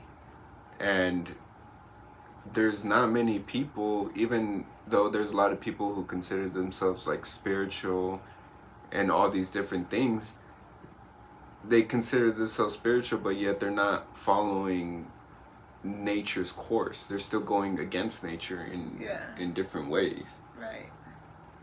And if you violate nature, you're gonna get violated back. And there's no way around it. So I think this path that we're on now is a lonely path, because it's challenging to stick with it. Yeah. Like, how many people go down this path and then decide, like, this is too hard? Yeah. They're gonna stick going back to what they know and to what the norm is. Right. But, I mean, look around, and the norm is sickness, is everyone dying young, is heart attacks, it's all these different things that... It's pretty bad. Yeah, and it doesn't have to be that way. That's the messed up part. And the thing is, like, when I went alkaline, so right before I went alkaline, I had gone to this areologist that reads your eye and tells you what's wrong with you, basically. And he had told me that I had a lot of stress, I had a very deep depression, and I had candida, anxiety, all these things. More things. And so then I went alkaline, and then 4 months later, I'm getting like these big rashes on my legs. And I'm like, oh my gosh. You know, because like my mom told me, but she had been doing research too, and luckily Dr. Sebi has videos in Spanish. So she had watched them all, and because she was so worried that I stopped eating meat and all that. So, so she had been doing research, so she was kind of being okay with it, but then she's like, what the heck is going on? And I was like, what the heck is going on? So I went back to the guy. I went all the way to Sacramento from LA. Or no, not LA. From Fresno. Okay. All the way to Sacramento to see him at his house because he didn't have time to come see me. So, and he read my eye again, and he was like, what have you been doing? Everything's cleared out. And I was like, what? And he's like, you don't have anything anymore. The only thing I see is that you're detoxing. Yeah. Hardcore. Like, so you were expecting to be like going to him, be like, oh, you have this wrong with you now. Yeah. And he's like shocked. He's like, what have you done? And I'm like, well, I just changed the way I was eating. And then he's like, what? And I was like, and I'm drinking these herbs. And then I tell him which ones. And then he's just like, that's all you did? And I was like, yeah. And he's just shocked. So he didn't give you any solutions. He just told you what was wrong with it. He did. He gave me herbs. But I didn't take the herbs because I just did what Dr. Sebi said. Yeah. So I just wanted to know what was wrong with me. And I didn't want to go to the doctor because the doctor doesn't really tell you. Yeah. But he could read your eye. So he could tell you exactly what's wrong with you. Yeah. That's powerful. So when I went back 4 months later, I was like, whoa, okay. So that's when my healing journey ended or whatever. Like, I wasn't like drinking the teas every day anymore, and I was eating more foods, because at first I was just eating like one food a day. So the alkaline burger, I was making that every day, and then that's basically all I was eating, because I was also drinking a gallon of water plus all the tea. So I just did not have time to eat, for the wants. Like, I was just eating once a day, basically. So, and then I was only eating that, and I got so fast at making the burger that it was just, that's what I was eating. Yeah. And how long did the detox process happen? Where the rash went? The rash was like for 2 weeks. Okay. Yeah, that it finally cleared out. But I did stop, like I said, being so intense with it like that. I was still alkaline, of course, but now I was like, okay, I'm ready to have a kid. So soon after that is when I got pregnant. Yeah. So yeah, because my whole thing ended, I think, like in April, and then I got pregnant in September. Oh, okay. That's what's up. Yeah. That's good. And so from April to September, I focused all my energy on learning how to have a baby on my own. Oh, okay. Because I was going to have a baby by myself. Yeah. Because I didn't want to go to the doctor. And so that's all my energy went to that. And then that's when I started going back to, oh shoot, I'm about to have a kid. What am I going to teach my kid? What religion do I want to be? Because I still thought that I had to pick a religion. Yeah. But I was not Jehovah's Witness. And then by that time, like, I was, trying to do the law of attraction and doing, like, calling, like, on the universe. And I had learned about chakras and crystals and stuff, but it was just more about, like, and auras. So I was on that track, but I was thinking that God was the universe, I guess, because that's who I was talking to.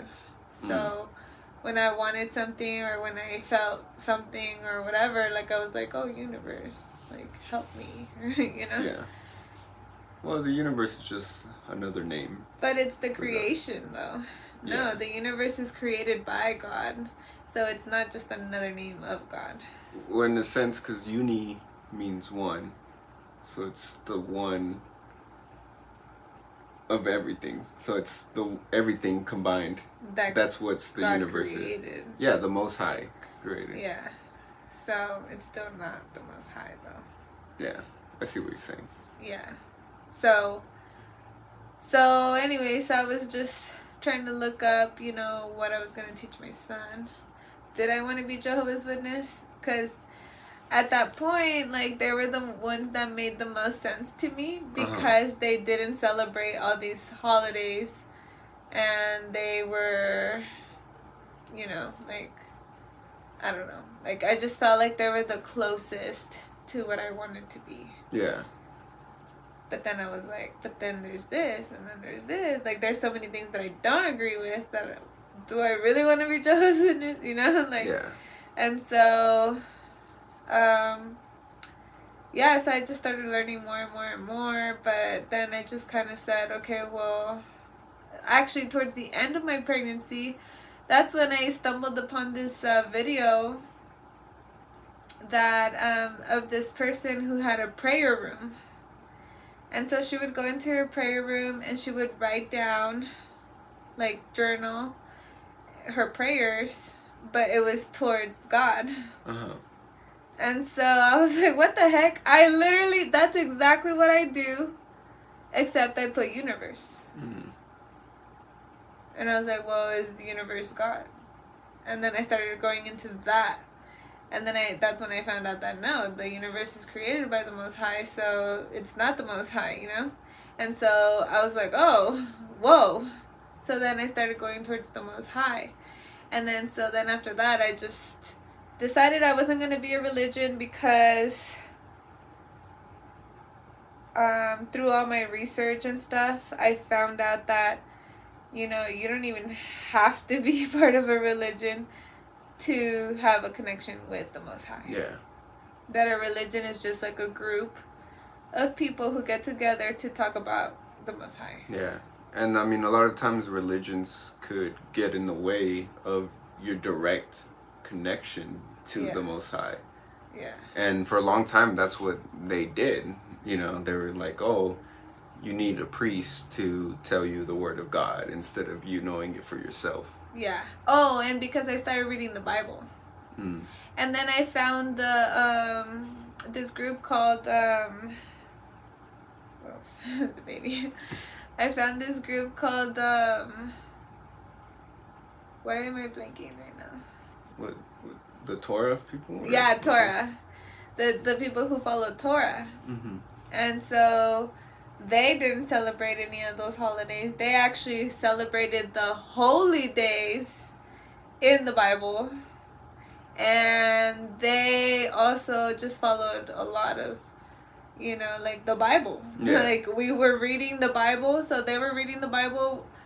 And I started reading the Bible. And then I started figuring out that we really don't even know what the Bible says.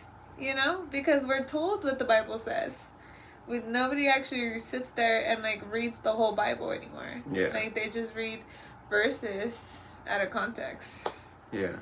And so I started learning more and more and more and more. And so it was just crazy. Like that was crazy. Yeah.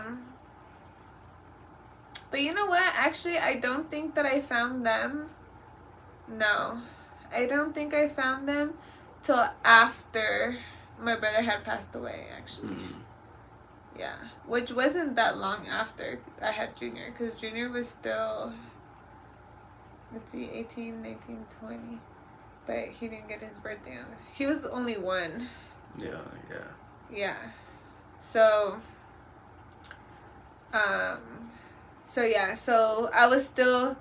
I did start reading my Bible and stuff, and because I was still trying to figure out what I'm going to teach my son. But it didn't get intense up until my brother passed away, because that's when a lot of different people were coming up to me telling me where he was, Some people were like, like my mom, he's sleeping. He doesn't know what's going on. He's just waiting for everybody else. He's in the waiting room. Yeah, like he's just waiting for all of us to, like the end of the world or whatever. Yeah. Yeah. And then there was other people that were like, oh, he's all around you. He's like watching over you. And then there's other people that are like, you know, like, I don't know, like there was just so many. And then I watched the Book of the Dead, I think it's called. And then that was a whole different story where like it was like, oh, the first, 40 days or something like that. Like you have to tell him where to go because he's going to be lost and he's going to want to be here in the physical world still. Like, so you have to encourage him to go. And then I was like, oh my God, it's already been 40 days. And like, I haven't, like, it was a lot that I was going through. So all these people telling you where your brother is and stuff kind of led you to want to know more, like well, where is he? What happens when you die? Yeah, because I never actually thought about that. I knew I wanted to die, but I thought once you die, like, you die. There's just it. Yeah. Blank. Yeah, because you never hear about... Dark. You never hear about the afterlife. Yeah. Well, I mean... Well, you go to paradise. Heaven or hell. Yeah, but in the waiting room if you're a Christian. Yeah, like exactly. Like if you're a Jehovah's Witness, like you went to the waiting room and then the Most High is gonna go through this list and then judge you, and then that's either you go to paradise or you just get thrown in the lake of fire. Yeah. For me, I don't really say I have a religion, but if I had to put a name to it, it would be syncretism. And that's pretty much just the combining of all the different religions and how they're all saying the same thing in different ways. Yeah. And that's kind of helped me really understand what happens when you die and where you go. Because to me, it really does matter what you do here, Yeah, it does. And that's one thing that Christians... I don't believe in hell in the same way that a lot of Christians believe in it. But you do have to pay for whatever you did here. And you could be rewarded, or you have to pay for being a bad person. Pay for the damage that you caused, or, whatever it is. Because all these different acts and emotions and everything you go through have a certain vibration. Yeah. And the heavenly things only vibrate at a high frequency. Yeah. So if you're doing low frequency things when you die, it's impossible for you to ascend because you have to match the energy. Yeah. And I think that's where my focus is now. Is obviously I'm not perfect, but more often than not, I'm trying to match the energy of the Most High. Yeah. That frequency of the Most High. And if you sit down and you meditate and you do enough mushrooms, you're able to, and even, naturally breath work, there's different ways to get there, but you're able to pick up on this frequency that's always there. Yeah. It's always there. But then there's a veil put in front of us that doesn't allow us to tap into that. Right. To feel it, to hear it, to touch it, to see it, anything. And that's what mushrooms did for me. That's what breath work does for people.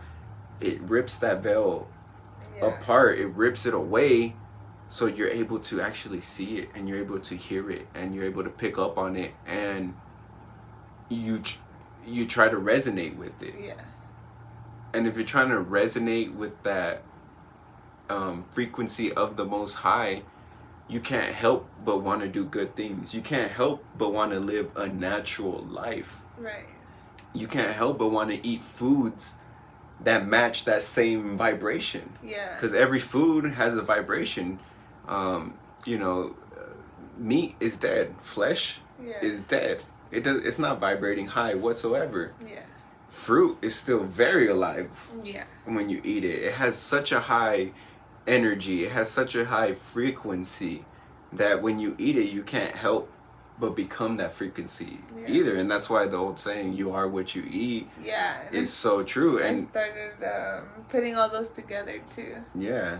And it's not just you are what you eat, but you are what you consume. Yeah. Because everything is a reflection, everything is a mirror. We're sponges, and we're also emitting energy. So whatever you take into your own energy field is what you start matching. Mm-hmm. And so that's why, as conscious people, it's hard to be around people who aren't conscious anymore. Yeah. Because they're just not vibrating at the same level as you. They're still doing things to lower their vibration, to be more dense. When I think of like lowering your vibration, you're dense. We're light beings. We're made of light.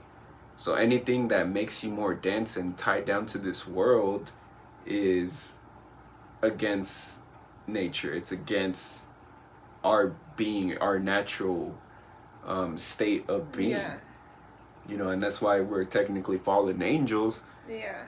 Because we were completely light.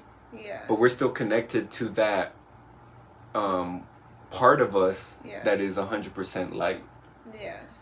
And then it goes all the way down the spectrum as well. Because we're still just radiation, energy. We're still just... Yeah. But now we have a body. Yeah. And... yeah, that's pretty crazy how, well, for me, for you is the mushrooms, but for me was the food. Yeah. Because once the food, I was eating all the right foods, that's when I started to be able to, like, I felt like I was on top of the world, Yeah. And then once I started putting all these, because I also was reading, like, the Bhagavad Gita, because then I ran into... after I wasn't part of the Torah community anymore because, I was told that if I was vegan, I couldn't be part of it because they think that you have to, well, not they as in a group, because it's not really a religion. Everybody just reads the Bible and interprets it the way that they want, Uh-huh. But the person that I was following, that was teaching me a lot and that we were reading the Bible together, basically. He did say, for Passover, for example, you have to eat lamb. Oh. And if you don't eat lamb, then you're not following what the Bible says. So if you don't follow what the Bible says, then you're not Torah. Yeah. And I was just like, what? So I'm not even wanted in this community, And so then I found the Krishna. The Krishna people. And then the Bhagavad Gita and all that. And so in the Bhagavad Gita, it has a lot of the same information as the Bible, except I feel like it's more direct. Mm. And so that's what made me learn a lot more, I guess you could say. And it made me, for example, I realized that it does matter, what we're doing here and stuff. Yeah. And what your purpose is and how we are the chosen one. Everybody could be a chosen one, but, the chosen ones, if you are a chosen one and you accepted to be a chosen one, then you have to want to be more like the Most High. Yeah. And even though it's hard, you still try. Yeah, you're choosing to... Yeah. do it against all odds. Yeah, and which is, and then they do it the peaceful way, they don't harm animals, they don't do all these things, so it's just because I never did it for the animals, to be honest. I never thought, oh, I'm gonna go vegan or alkaline because of the animals. Yeah. For me, it was solely because I needed to feel better because I was gonna be a mom. Yeah. That's it. The animals definitely had a part for me.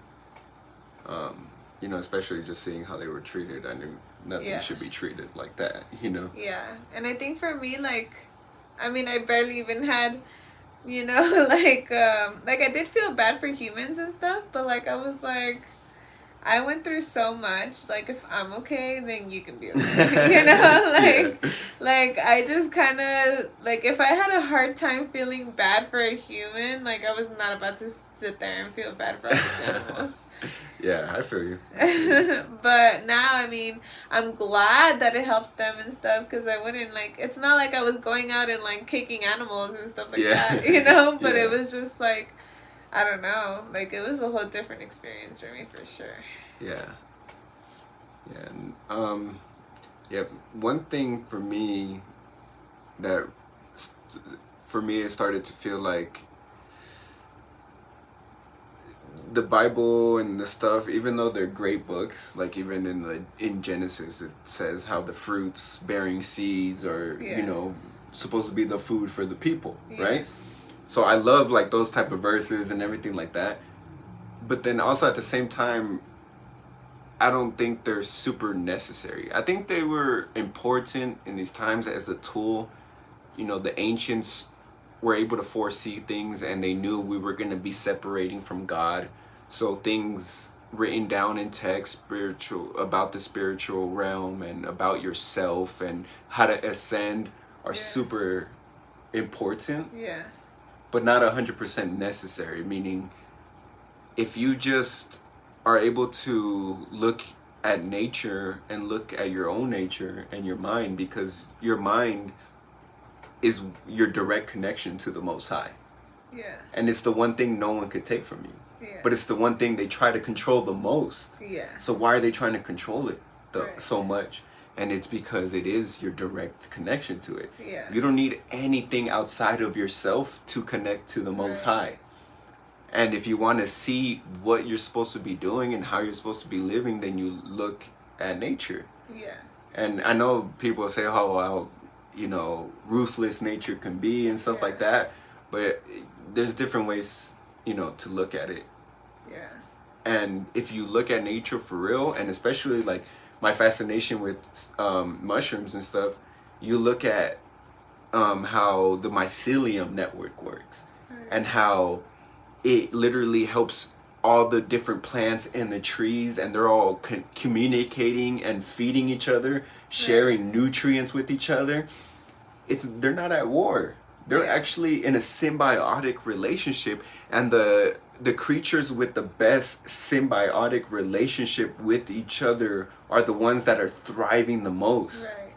And everything in nature is symbiotic with something to be able to thrive. And the ones who have the best relationship to help each other, because no one could do it on their own. Mm-hmm. Whoever has the best relationship does the best, and they thrive the most. And that's what it realized to me. I was like, damn, some people use the Bible as a tool to keep connected to the Most High.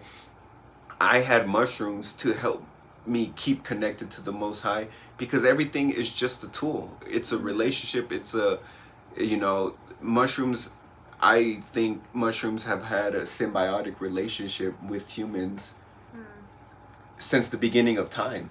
Yeah. Because it was one of those things, even though when they became more scarce in certain areas, the connection was never completely broken, because they're a direct line to talk to nature, because the Most High only creates living beings. Yeah. So that when I realized that, I was like, oh, that means the earth is alive. Yeah. If the earth is alive, that means the earth is talking. Right. It's breathing. Yeah. It's feeling the pain, and it has a mind of its own. Yeah. And that's the thing that, like, some people think, oh, you know, you start worshiping nature and stuff like that. But to me, it's not worshiping, it's honoring. It's honoring the fact that it's alive and it gave birth to everything. Yes, everything is through the Most High and through the source. But in the same way I could honor my mom for giving me birth and for going through that pain of birthing me out of a vagina, I could honor Mother Nature in the same way while still always giving all the glory to the Most High. Yeah. And I think to me that's the biggest difference. It's like, I'm not worshiping nature, I'm honoring it because I understand its role. Yeah. Everything, every living creature, every living being ever created in the universe has a role. Yeah. From every bug. Yeah. Like the ants, they play a huge role in everything. The flies, even though people hate flies, they have a huge role in decomposing and doing, and even pollinating, and a lot of stuff. So every single thing has a role. And that means Mother Earth has a role too, and a big role, because that's a lot of consciousness. Imagine she's connected to every tree, every plant, every human that's ever been born. If you're able to tap into that mind, imagine the field of knowledge, of ancient wisdom that she holds. Yeah. And the Most High gave us a way to tap into that. Yeah. And that's via mushrooms and via other plant medicines, you know, even things like cacao and tobacco in some areas. Yeah. All plants have these spirits and this knowledge and these records, because the Most High doesn't forget anything. That's why we could keep having humans and it's like, oh, it never forgets how to make a hand or how to make eyes. Yeah. Because this information is always recorded. Yeah. And it's always recorded. And if you're able to tap into that, you're able to gain the wisdom of nature, which nature is directly connected to the Most High. And if nature is the Most High's will being manifested, then if you align with nature, that means you are aligning with the will of the Most High. And to me, that's such a beautiful thing, because it makes it easy. Yeah. You don't need a guru to tell you what to do. Yeah. You don't need anything outside of your heart. If you're really true to yourself, if you're really open, and if you're really about being connected to the Most High, you don't need anything outside of yourself to know exactly what to do. Right. Exactly. Yeah. And so that's why I think that here we are, and our new role, like my role, I think, in this world is to help heal the people and to help them go back to the roots. To the roots, and to give me lots of babies. Yeah, that too. And to build more people, create more people who are living as close as possible to what the Most High intended us to be. Yeah. You know? And so, because a lot of people also say, you know, oh no, like the world is, you know, so evil right now. Like, why are you going to want to have more kids? Yeah, why would you want to bring in a kid into this world? Yeah, and it's like, well, that's exactly why. Yeah, and I used to think like that too for a bit. I got to that mindset when I was, you know, single, and I was like, why would I want to bring another kid into this world when it's so messed up? Until you realize, like, oh. Because we're getting overran. Exactly. Yeah. There's more shitty people in this world than there is good people. Exactly. And so, like, you can't force anybody else to change, you know? Yeah. But you can raise your own kids you can raise to be exactly how you want them, how you think is aligned. Because so many people, you know, how many people think that we're fucking crazy? Yeah, exactly. How many people think you're crazy for raising your kid the way you're raising them? Like, my kid hasn't had candy ever. And people are trying to tell me that I'm, like, that he's missing out. Being abusive. Oh, yeah. That's the worst, right? Yeah, that I'm being abusive because he doesn't eat candy. Like, are you serious? You know? And then they're like, he's never gonna have a burger. Like, whoa. Like, how dare you? That's like childhood, you know? Like, a childhood memory. You're ripping his childhood. Yeah, yeah. And I'm like, my kid doesn't want a burger. That's the thing. Like, if you would see how happy that kid gets when he freaking has a watermelon in his hands. Yeah. You're like, oh yeah, he's not missing out on anything. No. He's the most happy when he has fresh fruit in his hands. When he has mango and like we can't get him coconuts. Coconut. Oh my goodness. Yeah, like that's the best gift you can give him. And actually, like that's why my neighbor over there in Arizona. Yeah. He literally like gave him 3 watermelons and like 7 coconuts. Yeah. And that's what makes the kid happy. And then my son was like jumping off the walls because, wow, he just got these and then he, even like when he was over there, I guess, that's when he gave him the first watermelon that he grew. And my son wasn't there when he dropped it off. So then the guy left, and then when he came back, he was leaving already. My son runs all the way to the fence where he was opening the fence to get out of the property. And he's like, hey, I just want to thank you for my watermelon. Oh, dang. And, like, he just wanted to thank him because he was just so grateful. Yeah.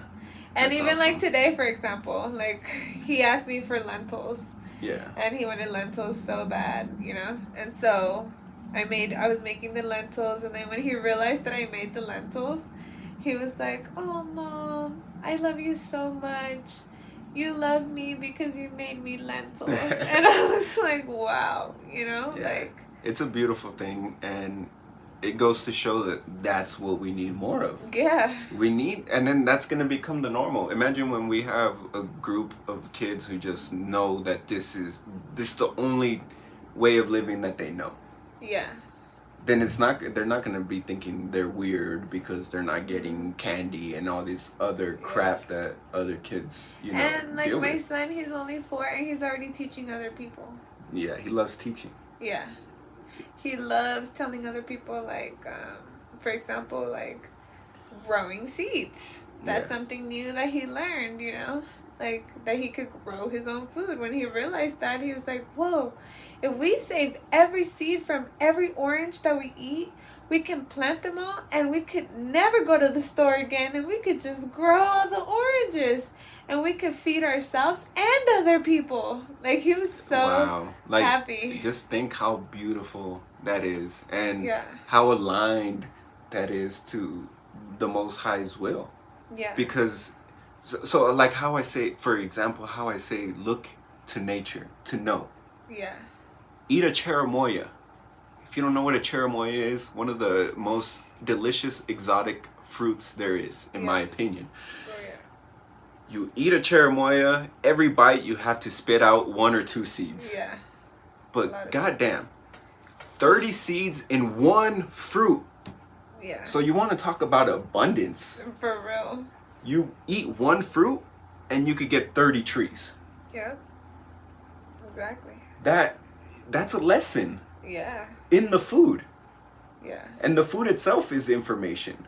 Yeah. So the food is getting this information from the sun. The trees get information from the sun, from their being, and it gets passed through us when we eat it. Yeah. And then the lesson in the fruit itself, and when you're just eating and knowing that there's seeds, and this seed could make a tree, and that tree could make an abundant amount of fruit. Yeah. Like, the lessons are there if you just open your eyes. You know, when I was questioning God, I couldn't see God. Yeah. Now my eyes are open. My eye is open, more importantly. Yeah. And I see God everywhere. Yeah. I see God in everything. Yeah. And it's so beautiful. And it's so perfect. And it's like, the lessons are there.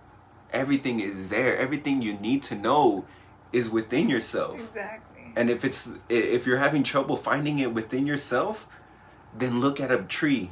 Yeah. Look at the fruit. Look at the plants. Look at the mycelium network. Look at the mushroom kingdom. And see how everything is just working so perfectly together. How nothing goes unused in nature. Yeah, nothing. You die and your body becomes part of it again. Yeah. And your spirit, if you're doing the right things, if you're trying to align yourself with the Most High, your spirit goes back up. Goes back up. And we could even talk about how it goes back up in other episodes and stuff. But I mean, it's there. It's all there. And I'm so grateful that the Most High opened my eyes, whether it, you know, it doesn't matter how it happens. Yeah. We got here. Yeah. We're here now. In different ways. Yeah. But the most important thing is that we're here. Yeah. And the Most High celebrates that. Yeah. You know? And the Most High, what I do know is that there's a celebration every time you make a choice for good. Yeah, that's for sure. And that is just, it's so nice to feel that. And even though when you think things go unnoticed, when you're by yourself and you do a good deed with no one around, with no cameras around, with nothing around, you're still going to be rewarded. There was still a celebration in the heavens because you made one good choice. Yep. And one good choice could lead to another good choice and another one. And you just keep making these decisions to be aligned with the best version of yourself possible. You also get rewarded with more good things happening to you. More good things. Yeah. Or coming to you, or maybe even learning more good things. Yeah. Because that's why there's people that are like, you know, they're always like, oh, everything bad always happens to me. Why me? Why all the time me? You know?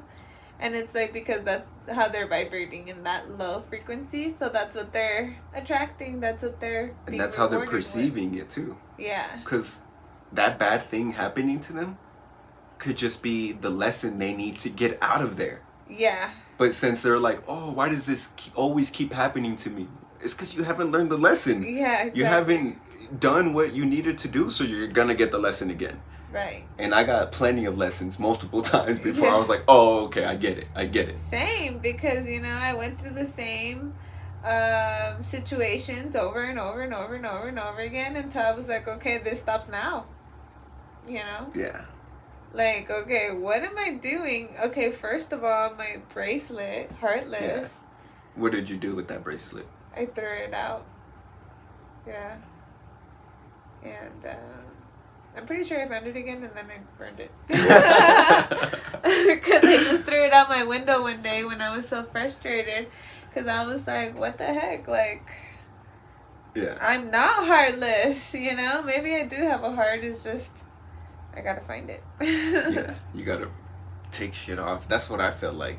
Like, I had a nice, good heart. It was just hardened. And there was layers on top of layers on top of layers. And the mushroom just ripped it wide open and showed me. But then it came back. Yeah. Because then now I have to do the work myself. You know what's funny? Sorry. I got that bracelet at Disneyland. Oh, really? Yeah.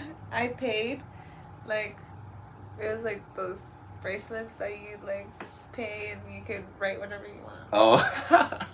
That's what you chose.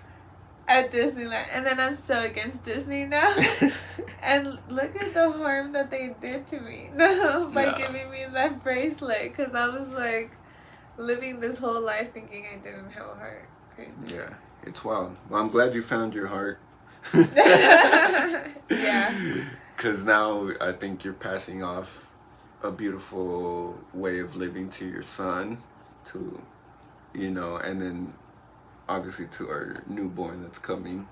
I think we're both really gonna show it a different world that we grew up in, you know. Yeah. Much different, because we're already in a different place mentally. Oh, yeah. So we're gonna pass a different reality to our child, because it's all what you perceive. Yeah. And how you interpret the experiences that are happening that really matter. Yeah. So. And now going back to what I was saying too, like, now I feel like I have a purpose. Now I know where I'm going, and I am here to help others heal. And so I'm learning, you know, about our body, and eventually I'm gonna learn all about the plants that heal each part of the body. So my kids are also gonna know all that, which is so amazing, you know. And like, you know, my son even right now, just like the onion, like he calls it his medicine, medicine, and he's so excited to take it, you know. Yeah. But that's what I'm gonna continue to do. That is my purpose. I don't want to claim alkaline anymore, like Dr. Sebi way, because now it kind of expanded, but I'm still alkaline because it's still high vibrational foods. Yeah, that's what it is. Electrical, or just living foods. Yeah, living foods. And now I know how to cook a lot more things. Like, now I actually know how to cook. Not like before where I didn't know how to cook at all, and like I was just making eggs, you know, quesadillas. But now I actually know how to feed my kids and my husband. And I am also more knowledgeable about like depression and how connected food is with depression, and like all the toxic things that people, you know, are doing, like drinking and stuff like that. So I'm also able to listen to others and help them get better. Yeah, and I think it's awesome that you're really stepping into your role, because I think we step into, like, I think things come naturally to us. Yeah. And if you pay attention to what's happening around you, you'll know what your role is. Like, for instance, for you, you know, I've only been with you for less than a year, but I already see how many people gravitate towards you. Yeah. And how much they ask you for advice, and how much they just want to learn from you, whether they accept it or not, because, you know, people find they want the answers from you, but then they don't want to put in the work. Yeah. Which is not your fault, but I think you're going to get better at helping people actually take that action. Yeah. You know, right now they're coming to you, and then you're just going to get better at learning how to actually help them help themselves, pretty much. Yeah. Take the action they need. Yeah. For me, coaching was always something. Yeah. What is coaching? It's a leadership role. Yeah. In football, I was always one of the leaders on the team. Right. And then people started, you know, in martial arts at the gyms, I started coaching before I was even ready. Like the instructors, if they needed someone to fill in, they'd ask me. Yeah. And people just started coming to me asking for help. And, you know, at King's MMA, I ended up landing a coaching job. Yeah. You know, and how did I do it? I got there and I just put in the work, and I didn't think I deserved it. I didn't think anything. I just worked, and people, that's what they resonate to. They see me putting in the work, and then I'm good at teaching. Yeah. It just came natural to me. Yeah. So I know what one of my roles is coaching, is being that type of leader for people. Right. Because I love, as much as I love being a badass and being able to beat people up, the one thing I love more than that is teaching someone else how to do it. Right. And then seeing them pull off things that I'm teaching them, and that gets me. And then coaching, I stopped fighting myself so that I could help my teammates get ready for fights. Yeah. Because that takes a lot of time too. Yeah. So it's hard to focus on yourself and focus on your teammates. And so like I helped the amateur team at Kings really take off, you know, more than before, because we had a really great pro team, but the amateur team not as much. Yeah. So I really stepped into that role and helping, you know, the amateur team take off a bit. Nice. And it's something that just came natural to me. I didn't really have to try that hard for it. It just happened.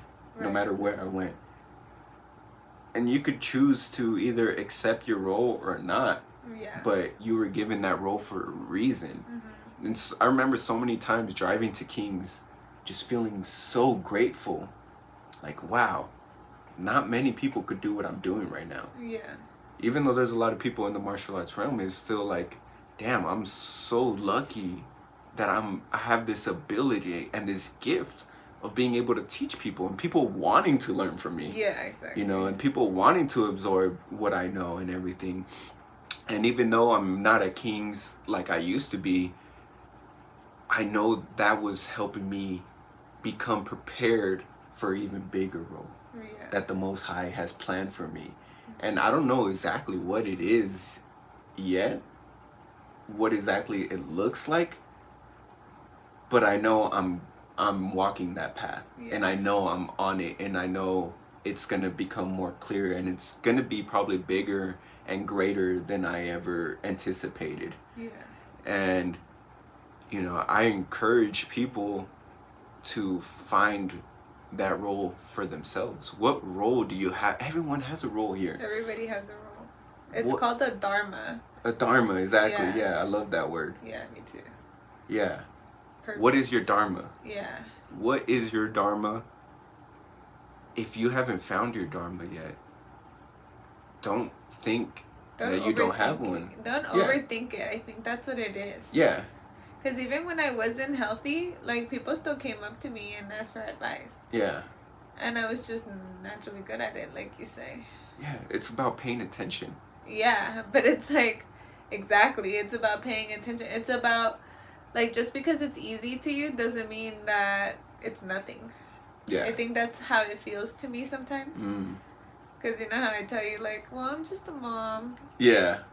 But it's like, yeah, a mom. And last night when we were talking to our sister-in-law, it was like, she reminded me how, like, what that one title is, like saying, oh, I'm just a CEO. Yeah, like, well, shit, mom? You're just a CEO? Like, oh, Yeah. you're just a mom? Yeah. You mean I am a mom, like. Yeah, I am a mom, and I have to do this. This is like it entitles so much. So much. But because, and it's not necessarily easy either, but because I feel like I have to do it. But why do I feel like I have to do it? It's because this is what I chose to do. This is what you chose, yeah. So then I'm like, okay, well now I can't like undo it. You know, like I'm a mom. So you're pregnant now, there's no going back. Yeah, so I gotta get up in the morning. I have to make sure that my kid is eating. I have to, you know, like I have all these responsibilities. And I'm trying to do them the best I can, you know, by feeding him the best foods that I can, by, you know, teaching him why we're doing this, because also he needs to know why. Yeah. And trust me, he wants to know why. He'd be asking why about a lot. But this is my role, and it's because I'm practicing basically, you know, with my own kids, because I want to do it for everyone. I want to do it for everyone that I can around me. That's beautiful. And I think your leadership role, you know, like you're going to be the leader of this clan. Yes. Because, like, I do take you as my leader, too, because you are my man who is protecting me, who is giving me the opportunity to be a mom to more babies. And also just, like, you just work so hard, and it makes me want to work hard, too, you know, in my role. Yeah. I'm not trying to compete with you, and that's the thing. That's the beautiful thing, right? Yeah, like I want to be under you. I want to be under your wing. Under my wing, exactly. You're next to me. I got you. Yeah. You know, and that's, you know, I think that's the beautiful thing, is that we both understand our roles and we love our roles. Yeah. And we're not trying to do each other's roles, because we don't need two moms, we don't need two dads. Exactly. We need to be what we need to be for our children to have the best potential and the most potential. And like I know you said, like, I'm the head of the dragon, but to me, we're a double-headed dragon. Yeah. You know, because how I see us is like, I'm not above you. I'm right here with you. It's just my role. Yeah, I'm this vicious head that will kill anything that comes around our family, and you're this one that feeds us and that's healing us and that's taking care, making sure we're good, and making sure we're well fed, well nourished, and everything. Yeah. And it's just so much more powerful that way. We could get so much more done if we understand our roles to the best of our abilities. And, you know, for people out there, it's just their roles might be different, even if they're male and female. Yeah. Like it still might be something different. I think that's the beautiful thing about this existence, is that we all get our different roles to play.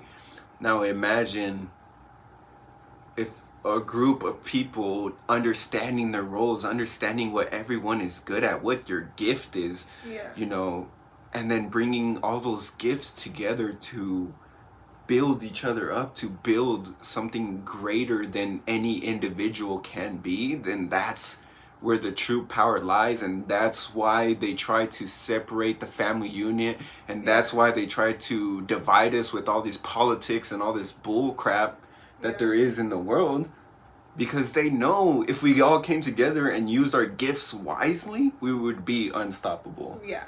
And we are already unstoppable. we're choosing to allow them to govern our mental capabilities, and it ends here. Yeah. Yeah, we've been going on for a while.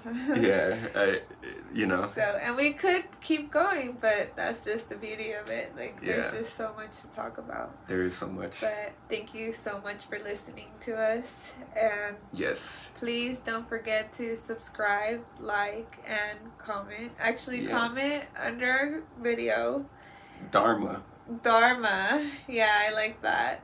And let us know if you were in a community with us, what your role would be. Yeah. What is your Dharma? What's your Dharma? Yeah, what do you bring to our community? We would love to know, and we appreciate you making it to this point of the video. Yes. And that was a really great talk. Yeah. I feel like you guys know us pretty well now. There's still a lot more layers to uncover, but damn, that was a lot of fun. And we hope to see you in the next episode. Peace and love. Peace and love.